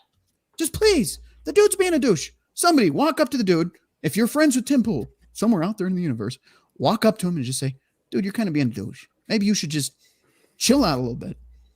Maybe make a show just for your fans and say, hey, I overreacted. I was impulsive. And I just want to own this shit. I know I put her on the show. I know I haven't been addressing it. Maybe I don't want to talk about it. Maybe I'm afraid to talk about it for whatever reason. But bottom line, just fucking address your fans instead of attacking them. That's why after tonight, I'm unsubscribing myself. I'm done. I don't want to see Tim in my newsfeed because quite frankly, it's just going to piss me off because he's going to act like a spoiled little rich bitch that is never wrong. And if you don't agree with him, fuck you. Well, Tim, I don't agree with you. So I guess fuck me, right? Yep. And I'm probably going to do the same. But Tim always had the saying, "I have no problem with taking my van and going living down by the river." If he keeps this up, you know, the alleged 3-story building he has gone. The compound, yes. The compounds, I should say, because he has multiple properties, according to him, gone. What else is there? His Tesla gone, because he sure is fucking gonna be able to make payments on that. The van he owns for his mobile command center, if it's not fully paid off, like the Tesla and all the other vehicles, gone. All of his skate ramps gone. Everything is gone. The thing is, Jimmy, in a fair and equal society, I would agree with you, but I think Tim's got the golden thumb up his ass at this point. He's too much of a hard worker, and that's not going to happen. Even if he pisses off 250,000 people, he'll find 250,000 new noobs that have no idea. He's fucking runs his mouth and can't admit when he's wrong. But it is really hard to knock a guy that works as hard as he does. Yeah, it's really hard to. You know, we can't knock that, but the things that he says, oh yeah, those are absolutely. And truth be told, if he does fail as a YouTuber because he's got experience working for corporate media, I would not be shocked to see him on MSDNC. All right. I don't see him going there. I'm just using that as a random example. Right. Let's move right along before we go off into too many waffle weeds here. We've got Thumper the Sweaty Fat Guy. I don't get wound up over this kind of thing, and I don't blame you. The software that gives a shit about celebrities failed to install. I like that. Fair enough. Channel 1-800-DUMB, missing 411 Rhino, brother. I have David Polides on my other tab for later. Okay, perfect. If you want to email me at redpillrhino@hotmail.com and share that link with me so I can check that out myself, I'd appreciate it. Anyway, moving on. 1-800-DUMB also says, The Godfather with the son-in-law, you can be a man, Tim. All right. Let's see. Moving on. Channel 1-800-DUMB says, Meanie Beanie. All right. Coloss Prod. I hope I'm saying that right. Is it Coloss Prod? Coloss Prod? Meanie Beanie. Mean Weenie. Jackal Hunter says, you guys are good. I regret Newthens, says Thumper Sweaty Fat Guy. And well, Newthens, I said, I regrets getting married. Well, yeah. And Jimmy is getting this tattoo this weekend if we get 400 likes. I set a high bar. No regrets. Okay. So 400 None likes. whatsoever. 400 likes. By this weekend, by Saturday. For this show only. Okay. So if you guys haven't liked already and you want to see is that combined Jimmy with a is that combined between all platforms or just on YouTube? No, just YouTube. 400 likes. I'm setting a really high, maybe impossible bar. He will get a tramp stamp right above his ass. No regrets. I didn't sign a contract. I'm putting this evil on him. He did not sign a contract, but I'm sure for 400 likes. And if I pay for it, I can just spam the YouTube link out to 2 or 3 of the soldiers that I knew. Do it. Tell them to forward it to 10 more active duty or people that they knew, and have that for you by tomorrow. To be fair, Jimmy did not sign a contract, so I can't hold him to it. But for 400 likes, I mean, $20 is $20, man. I'm just saying. Thumper the Sweaty Fat Guy says, not even one letter. Know what I'm saying? I do not, actually, but okay. Jackal Hunter clipped and Channel 1-800-DUMB in whatever our hearts condemn us, for God is greater than all our feelings and knows all things. 1 John. Or 1 John, excuse me. Let me see what else I missed here really quick. Thumper the Sweaty Fat Guy again. When I don't agree with him, I tell him so. He has said things I write quite a few times. Tell him when he is wrong. It's not hard to do. Yeah, but does he pay attention? Probably not. That's the problem. No. Tim will be just fine. Polska Bob says, you're not wrong. He will be just fine. But will I be watching him in the future? Probably not. No. Will you? That's up to you to decide. But I think we've given you plenty of evidence here why you should maybe consider it at least. Yeah, I literally just unsubbed from both his Timcast and Timcast IRL channels. There you go. And again, I'm not telling you, the audience, what to do. No, you it's choose what you want to do. Make up your own mind. If you still want to watch them, that's fine with us. You know, we have no gripes with you if you do that. That's fine. At least Thump of the Sweaty Fat Guy says rule number one: never apologize, then cardio. Jackal Hunter says again, how is it conveniently? It is those unworthy that build the large following and position of influence. He had a good start, but now he's burning his own ship down. At least burning a part of the deck off. He'll probably replace it, but yeah, he's not doing a good job right now. Channel 1 dumb Bigfoot. We should do an episode on Bigfoot. Let's see. Edmund 209 says no regrets. So there you go. Thumper the Sweaty Fat Guy. I will bring all the car guys in here and make it happen just because they will laugh their asses off at it. So there you go, Jimmy. Your social contract may be binding if Thumper gets you enough likes. your contract that you do not agree to. Can we at least add this stipulation in? You get 400 likes on this video, and I get 100 subs on my channel, and it'll happen. Deal. Put the link to your channel in the live chat now. That is absolutely a deal. We need to see 100 subs by Saturday. End of business. 5 p.m. Mountain Time. 5? At 5 p.m., 9 to 5. End of day. End of business day on Saturday. 400 likes, 100 subscribers. So we just got to share this on Pop's channel. If somebody really wants to fuck Jimmy over with a no regrets tattoo, go over to Pop and share it there. just because I looked at my subscriber count, let's up it to 200. He already said 100. I heard him clearly. Did you guys? 200. We didn't shake on it. 200. 200. I don't know. You look kind of shaky during the conversation. There's no way he's going to get to 200 by Saturday. Guys, if you haven't already, send your grandmothers, because Lord knows Jimmy likes those, over to Jimmy's channel in the live chat now. We need to get him to 200 subscribers, so he'll get this terrible life decision tramp stamped on his ass. All right. Thumper the Sweaty Fat Guy. It was a virtual shake. Yeah, I would agree. But, we can make up the rules and break them as we go here. And he also said, I don't watch movies. I do. I just don't know the movies you're talking about. Or I'm just having a moment where right over my head. All right. Coloss Prod is going to subscribe to your channel. So there you go. Jimmy, you've got to up your game and show up to your shows. So that's a deal I'm adding to it. When you say you're going to do a show, you got to do it now. So there you go. All right. Let's get to the end of goddamn Tim so we can actually go to bed, for fuck's sake.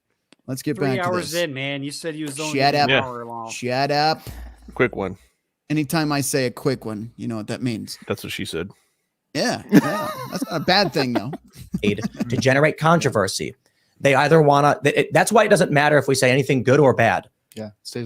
Excuses. That is what Tim is making right now. If we say, look, we're doing the story, Shane Cashman's, nope, it's bad. Mm-hmm. We say, okay, we're not going to talk. Oh, nope, now it's bad. Look at that. I think it's a PR campaign. In order, I think people are being paid to promote her. Yeah, keeps you in the cycle, basically. That's right. She's never been more famous because of this. Exactly. And so I'll be completely honest with the Shane Cashman story. I told Shane Cashman I didn't want him to do the story because he went from profiling Ye to Carrie Lake and now to a low mid-tier internet personality that you platformed over, that I just think the next he was supposed to be interviewing Andrew Tate. We reached out to Tate. As Shane mentioned, this may kill the story. And Tate said yes. And so we were like, this is great. Shane writes tremendous work. Hey man, I like that. These guys over here, he donates to say Coffee Brand Coffee, which is Jeremy at the Courting Rings brand of coffee. That cracks me up. The funny thing is, during one of the swatting instances, Jeremy was in the comments completely just grifting and pushing Coffee Brand Coffee. It was that stream where I went and ordered not one, but 2 bags of Coffee Brand Coffee. And that was delicious coffee, by the way. This is so bad. You've got this guy, Cope, spend 10 minutes talking about not talking about her, clown. The womaning. We want to see you address her getting people wrongfully banned. Angry face, clown faces. It's awful. This is about her. It's about the quartering. This isn't about her. It's about the quartering. Jeremy, you're a bot if you call out pedophiles. Wow. So that's just, it just keeps, these are all bots, by the way, all of them. They all have little profile pictures. The point is censorship, and Shane's article was a fluff piece. Ego cast, Eliza Blue. Yeah, it just keeps going and going and going. You guys can check this out for yourself. I posted the link a few times, but he's not doing himself any favors here. I said I don't think he should do it because clearly. Also, there was a super chat for $1.90 that said coffee brand coffee. Why is he ignoring it? It was a super chat. That's just rude. They're trying to promote Eliza Blue. That's what this whole thing is about. She's never been more famous. Yeah. And I think it's beneath him. But he said, look, man, I really, really want to dig in and do the story. It's 80,000 words, is massive. And I'm like, look, man, you do your thing. I'm not going to tell you what you can or can't write. I trust you. At Timcast, we don't tell people they have to say something. They can't say things. Someone wants to post offensive memes on social media. I'm not going to fire them over it. Shane comes to me and says, "Is the story I got to tell?" I say, "You do your thing." But I'm telling everybody who's who's listening and doesn't know who this is, I will just explain. Again, people have super chatted him here as you're listening to him drivel on. A super chat for $10. Why did you block the quartering? People are paying for him to read these comments and he's ignored. I'd be super fucking pissed. Not just because a couple boneheads forgot to read a MGTOW chat one night on a certain show. He is intentionally ignoring these chats. This is bullshit, man. I'd be done with him if I paid. If you've ever watched any of his live streams with the chat open, he handpicks certain super chats. They don't read them all. Screw that. I wouldn't super chat him. I would never super chat him then. Right now, there's a massive campaign from high-profile personalities to promote and make Eliza Blue famous. She has stated she wants to be famous, even to Shane Cashman. And so they're coming and spamming us with comments to force us to talk about her like we are right now to make her more famous. It's working, and I'm desperate. The fucking chat, man. Free Brittany Venti. Eliza Blue is behind it all along. Copium, Copecast. It just goes. That's why I have him like cut off here, and you're seeing the chat, so you guys can enjoy this as fast as you can read. I was like, let's not. Go ahead, Mando. This is just some QAnon level nonsense right here. Mm-hmm. Like I was saying earlier, he's gone flat Earth conspiracy theorist on us here. Let's not go anywhere near this because someone's getting paid. It's a PR stunt and it's working. Yeah. There you go, guys. I've addressed it. Have a nice day.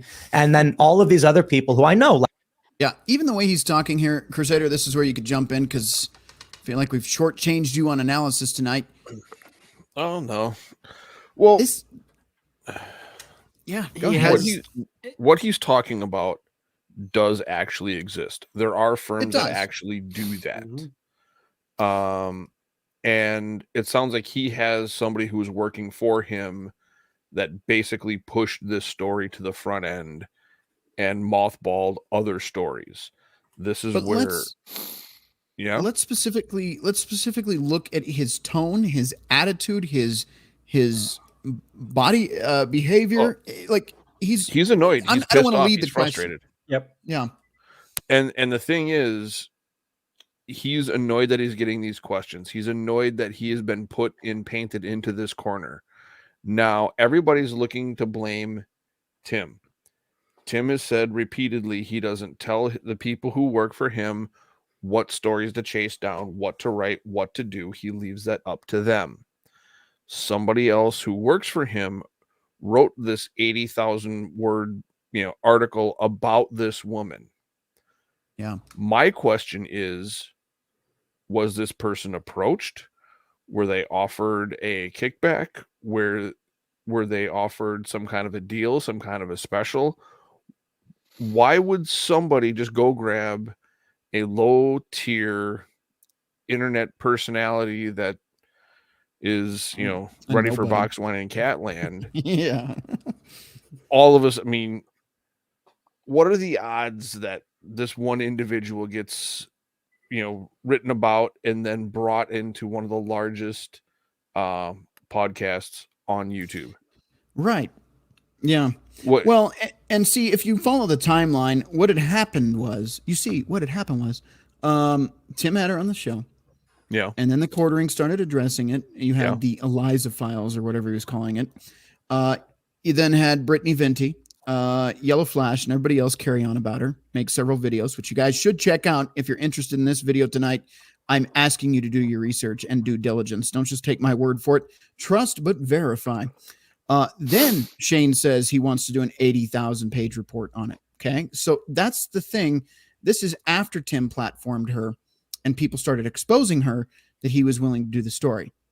You see what I'm saying? So the timeline is important here. Yeah, I understand that the timeline is important.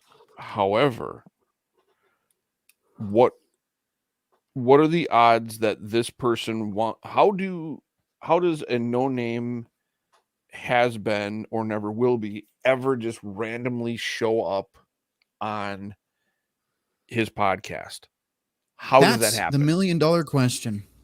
And that's the question everybody seems to be avoiding. I think, again, I think that means it's an opinion. She said, emailed Tim. I don't know the series of events. We may never know, but I think she may have emailed Tim and said, I know the victims of Andrew Tate. And Tim went, that's a story I want to cover. Let's get her on. And didn't even fucking question it. That's what I think. But again, you can't sue me for having an opinion, so fuck off. Anyway, we may never know. Yeah. And it'd be nice to know.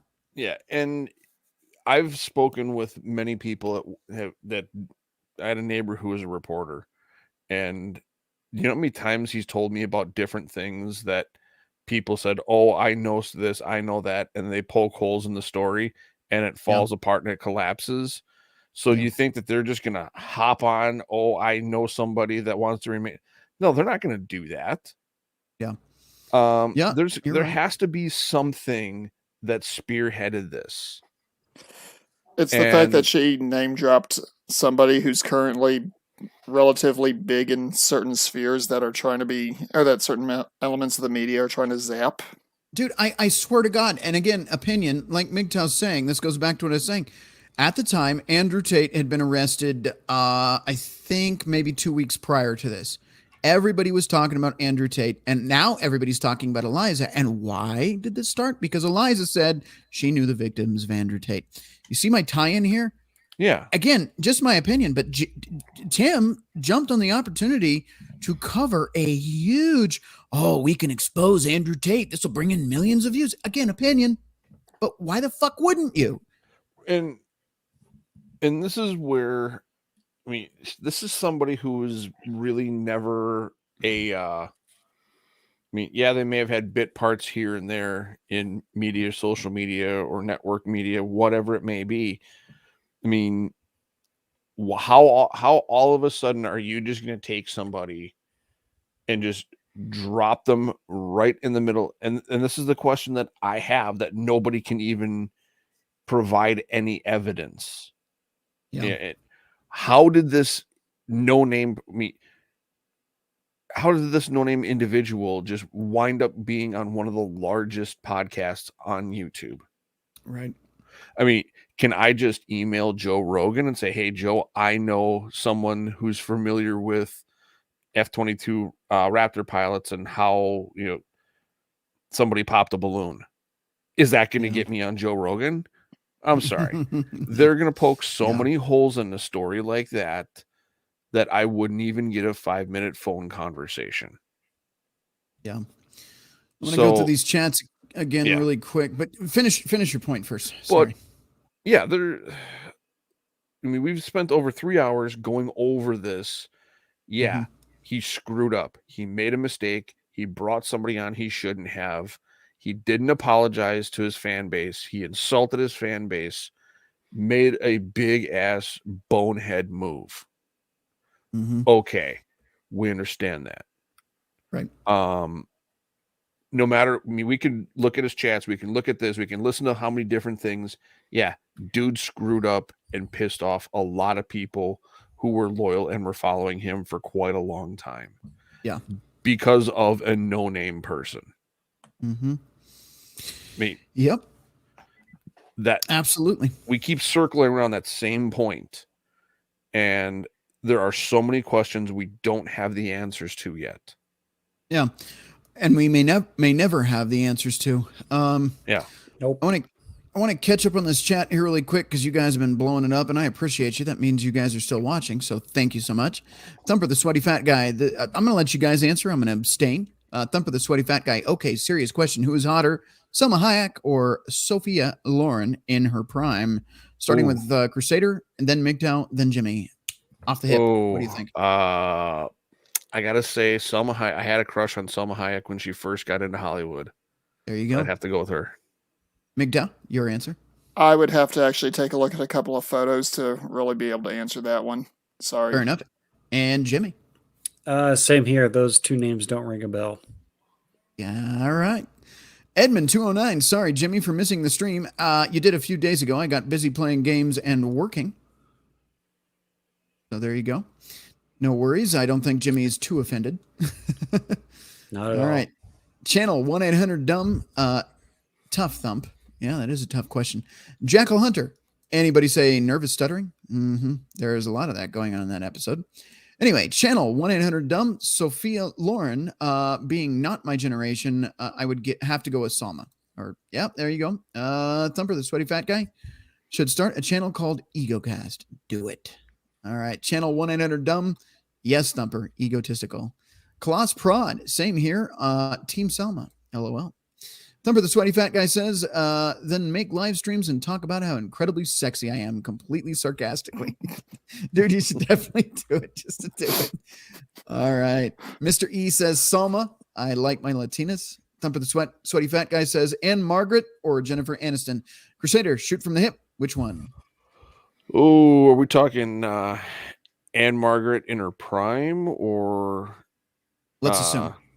Okay. Both in their prime. Never been a fan of either one, honestly. I'd pass on both. Now, your thoughts. The only one I've ever seen photos of would be Jennifer Aniston, and she was moderately cute by my standards. All right, and Jimmy? Sorry, I got a text from Polska Bob. I don't know why that one is coming up, but we'll wait for that one. What was the question again? Anne Margaret or Jennifer Aniston? Older in years, obviously. I'm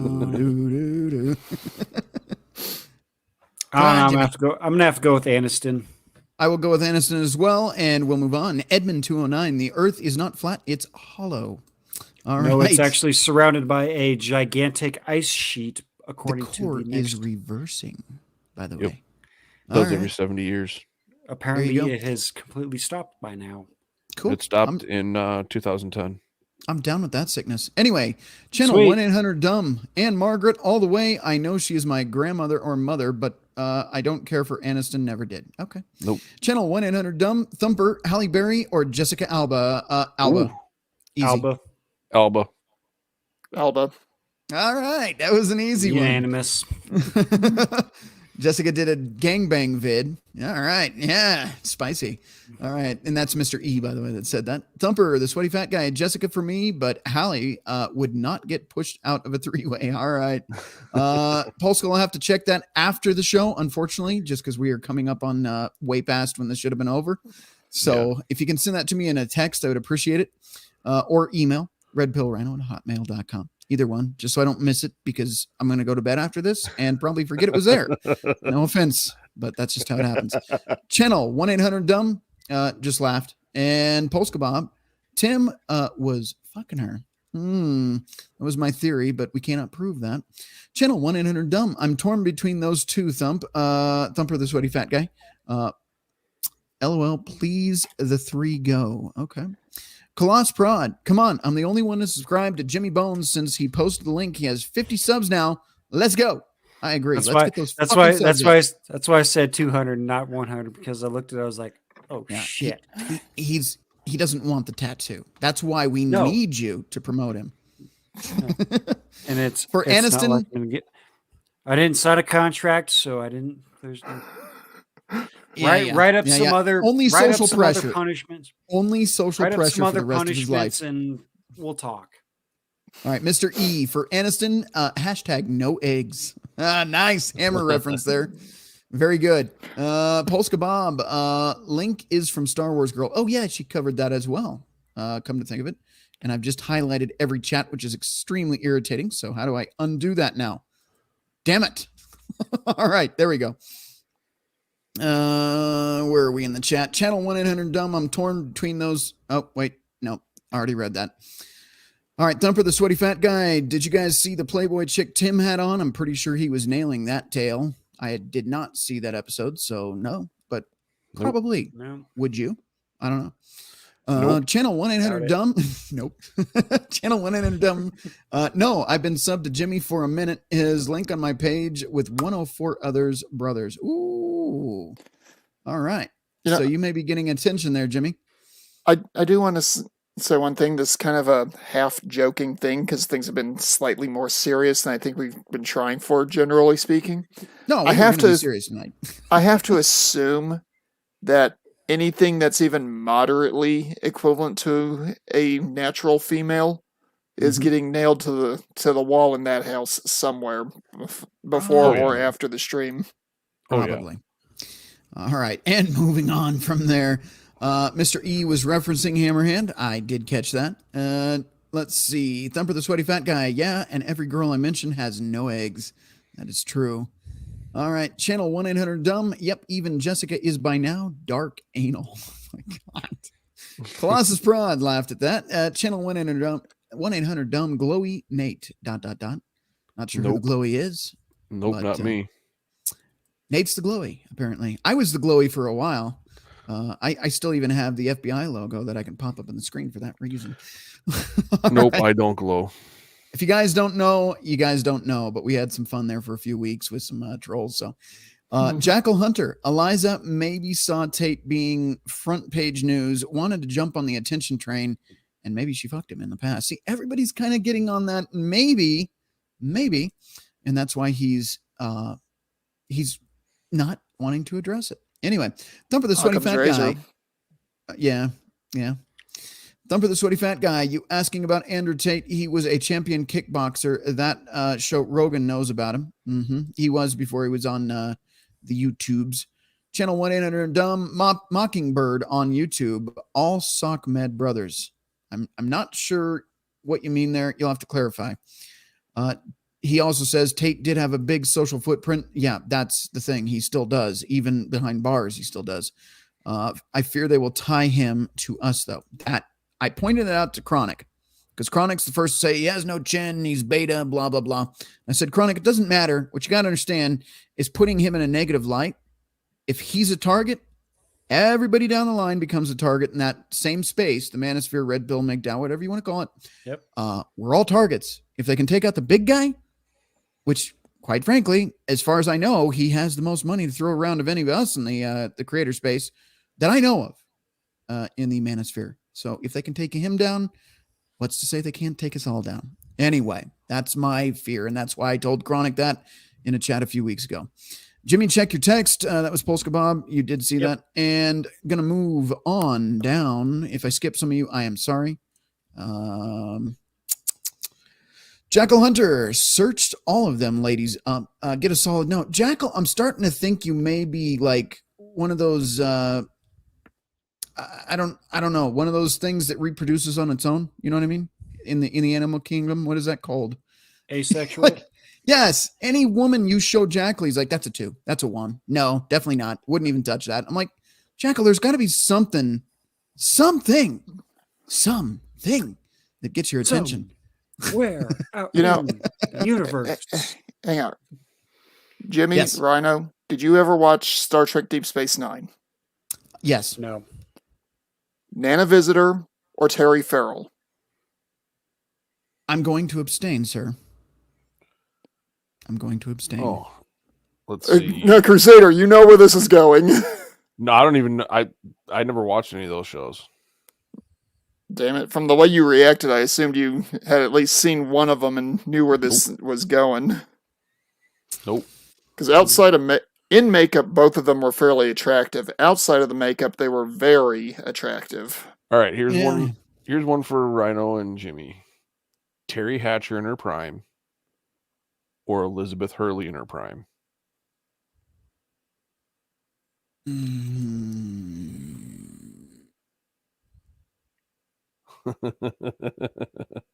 Rhino's like, who? Jimmy's like, He's like, damn it, I've been drinking. Name the other one again, the first one? Terry Hatcher. Yes, I am Googling. I am cheating. Yeah. I'm gonna have to do the same, and plus my headphones are about to die. That's why I have them plugged in, so if I don't hear you guys, I'm hearing the beep of saying shut me off and plug me in. So I may or may not have to cut this one short because they already died on me once. That's why I plugged them in. So yeah, good thing this is a short stream. Yeah, it's really short. Anyway, so we got 2 hours over. Yeah. Yes. Let's stop trying to. It's the chat's fault this time. Yeah. I'm blaming you, the fan base. Hey, at least it wasn't me this time, bro. It's a hard pick, and I don't mean that in a good way. I'm gonna go with Terry. I'll be damned. I figured you would. Yeah. All right, chat. I'm gonna go ahead and just keep on pushing through. That's what she said. Yeah. All right. We have wrapped up as far as I'm concerned with Tim. Make your own decisions. Do your own research, please. Again, Star Wars Girl, Yellow Flash, The Quartering, amongst others we mentioned tonight, or anywhere on YouTube you want to search Eliza Blue or Timcast right now. You'll find it. You can research for yourself. And a lot of other channels came far more prepared than I did. But I did my best to give you details that you can go back to Timcast and watch the show and see him say the same things I've told you. I paraphrased for the record on some of those things, but pretty much the same message. All right. I think we've wrapped up on everything I wanted to cover. And we will probably still do a Friday show, more than likely a call-in format, or I may pick from our suggested topics on Gilded. And if you don't know, email me again at redpillrhino@hotmail.com if you'd like to join the Gilded community, or you can hang out with Crusader, MGTOW, Jimmy, me, Billy, and a few others as well. Email me and I will get you in that list. If you're a regular, I have to know that you've been here more than once in the chat to verify you're not a bot or from a PR firm, because heaven forbid we let those in. Anyway, yes, gentlemen, let me just check Rumble really quick, make sure I didn't miss anything over there. I've got Ain't Woke, Don't Fix. The American ambassador to Romania is kind of sketch with past service in Ukraine during Color Revolution and was only appointed last year. Might be nothing. I don't know. Interesting. I'll have to look into that more. And over on MGTOW, it's been quiet since Billy left. How sad. But there's still plenty of stuff to see over there that Billy has left for all of you. There are stuff and there's stuff to see. Stuff William in Shatner things. impersonation. Stuff in things. So there you go. If that doesn't allude enough, I don't know what to tell you. And things you'd like to stuff in. Yes, I'm going to try to play the two ridiculous get banned on YouTube songs at the end of the show here, and then do the outro. If it fails, I'll come back on screen and say, I fucked up, and take accountability for it. And then we'll just go to the outro, which is going to be Jeffrey Paul's song tonight. I did it in reverse because I'm all sorts of fucked up. So if you haven't subscribed, go over to Jeffrey Paul now. He does some awesome jams. He does the best riffs in town, maybe in the country, as far as I'm concerned. He's done a few covers lately that are also pretty incredible. The dude is a legend. If you haven't subscribed to Jeffrey Paul at this point, you're fucking up and there is no excuse. So please put that kind of energy that you put into Jimmy getting fucking no regrets tattoo right above his ass cheeks into subscribing to Billy Von Baum and Jeffrey Paul. Please do that for me. And then go help me fund with likes and subscribes to Jimmy's No Regrets above ass tramp stamp. Please, for the love of God, and get me to 400 likes so we can do it. We're going to hold him accountable. unlike Tim Pool. All right. Rhino, my lawyer Jimmy? didn't see any contracts written up, so good luck. But all of us here watching did. Look in the Gilded chat. I did post a photo of one of the two names I dropped for you. The other one's refusing to download onto my phone. Okay, I'd have to open up Gilded here. If it doesn't open in the next like 10 seconds or so, we're gonna have to just talk about it on Gilded. That's fine. That's the only reason I put it there. Okay, that's Terry. Okay, not bad, not bad. I'm not entirely sure what year that's from. I would say that's early mid 90s.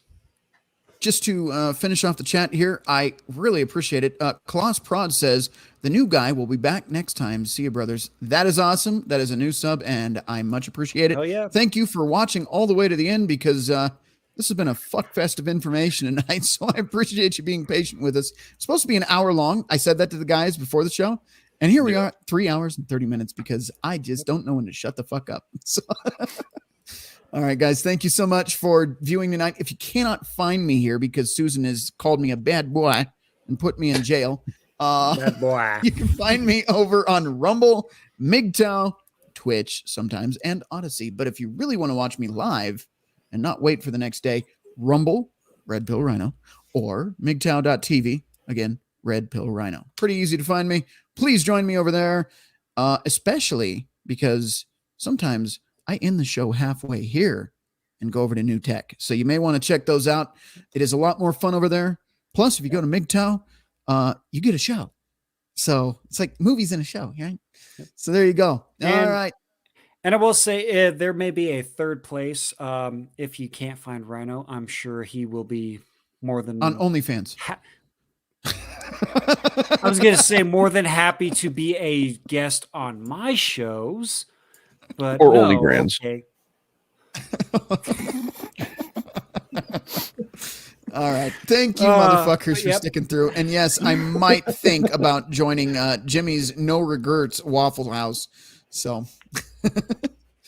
all right. Let's see. He should be on, if I'm holding him accountable. That's the whole point of tonight's video. He will be on Saturdays and Mondays religiously until the end of time, or until his meat suit expires. So join Jimmy hopefully over on his channel. He's posted the link in the live chat. He should do it again really quick. I am telling him to. Please post the link to your channel in the live chat again. Go join him, subscribe, give him a like, and be patient with him because he's a fairly new mother fornicator in this space and is just figuring out, like the monkey he is, on how to flip switches. So I'm giving you shit, Jimmy. I'm new. I don't know what to do. All right, guys. Thank you again so much. I'm going to try to play some stuff to get us banned, allegedly.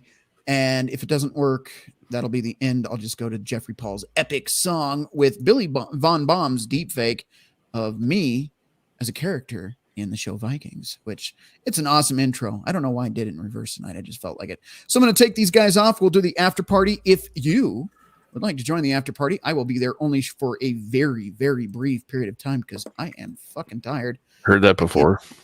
Shut up. I'm just quick to fucking like demean these guys. Shut the fuck up. Anyway. We've been offended by professionals. The after party is in the chat now. So it's basically the link to join the show, but we do it after the show is ended. For those of you that might want to join and chat, I won't be there long. And Thumper is going to sleep. I don't blame him. Colossus Prod says, sub here to Jimmy Bones. There you go. Very cool. Thank you for the support.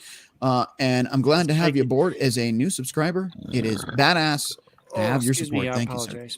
All right, I'm going to kick these guys off to the background. If they want to stick around for the after show, they will. If they don't, they can fuck right off, and I'll see them on Friday. Thank you guys for joining the panel tonight. Very much appreciate you guys, as always. These are basically our co-hosts, if you don't know that. I run the show, but they basically do all the important stuff. I just sit here pushing buttons, so these guys bring the education. Anyway, on that note, I'm going to shut my fucking pie hole and get the hell off the internet for this evening. Thank you again for joining us, and we will see you on Friday night to talk about a bunch of shit that I'm not sure about yet, but it'll be fun regardless. Jimmy is doing the salute. I'm going to see how long. No, never mind. Ow. It's over. I was going to see how long he could hold the pose, but it's too late now. So I'm going to kick him off for screwing that up. I'm going to get rid of Crusader, and MGTOW is now gone. He's flipping me off backstage there, so much appreciated, Jimmy. And I'm going to add this to the stream. Let's see. Yeah, this should be fun. If we don't get banned, we're going to get banned by the end of this 2 songs. I just threw them up. I saw them on another show today, and I was like, I'm going to put these on this one because these are hilarious. One of them's 2 years old, and I've seen it many times, but it never gets old. Anyway, we're going to go full screen, and I'll see you guys next time. I learned a lot. And I learned that, I learned a lot. Anyway, Bo is associated here. Anyway, the point I want to make is, I learned so much. I learned black, white, all colors, all backgrounds, but I mean, come on, man. Men, women, gay, straight, everyone deserves a shot, you know. Come on, man. You know the thing. You know what I mean? You know the thing. You know what I mean? Come on, man. What I have to do is I have to continue talking about the things. Come on, man. I came down here because I remember the first bumper sticker I saw. I learned that I got hairy legs that turned blonde in the sun. And the kids used to come up and reach in the pool and rub my leg down so it was straight and then watch the hair come back up again. And I learned about kids jumping on my lap. I love kids jumping on my lap. Oh, I'm in trouble. What are we, nuts? Dead. You know, come on, man. Give me a little break here. Get a life. Taking cocaine or not? What do you think? Come on, man. Black, white, all colors, all backgrounds, but I mean, come on, man. Men, women, gay, straight, everyone deserves a shot, you know. Come on, man. You know the thing. You know what I mean?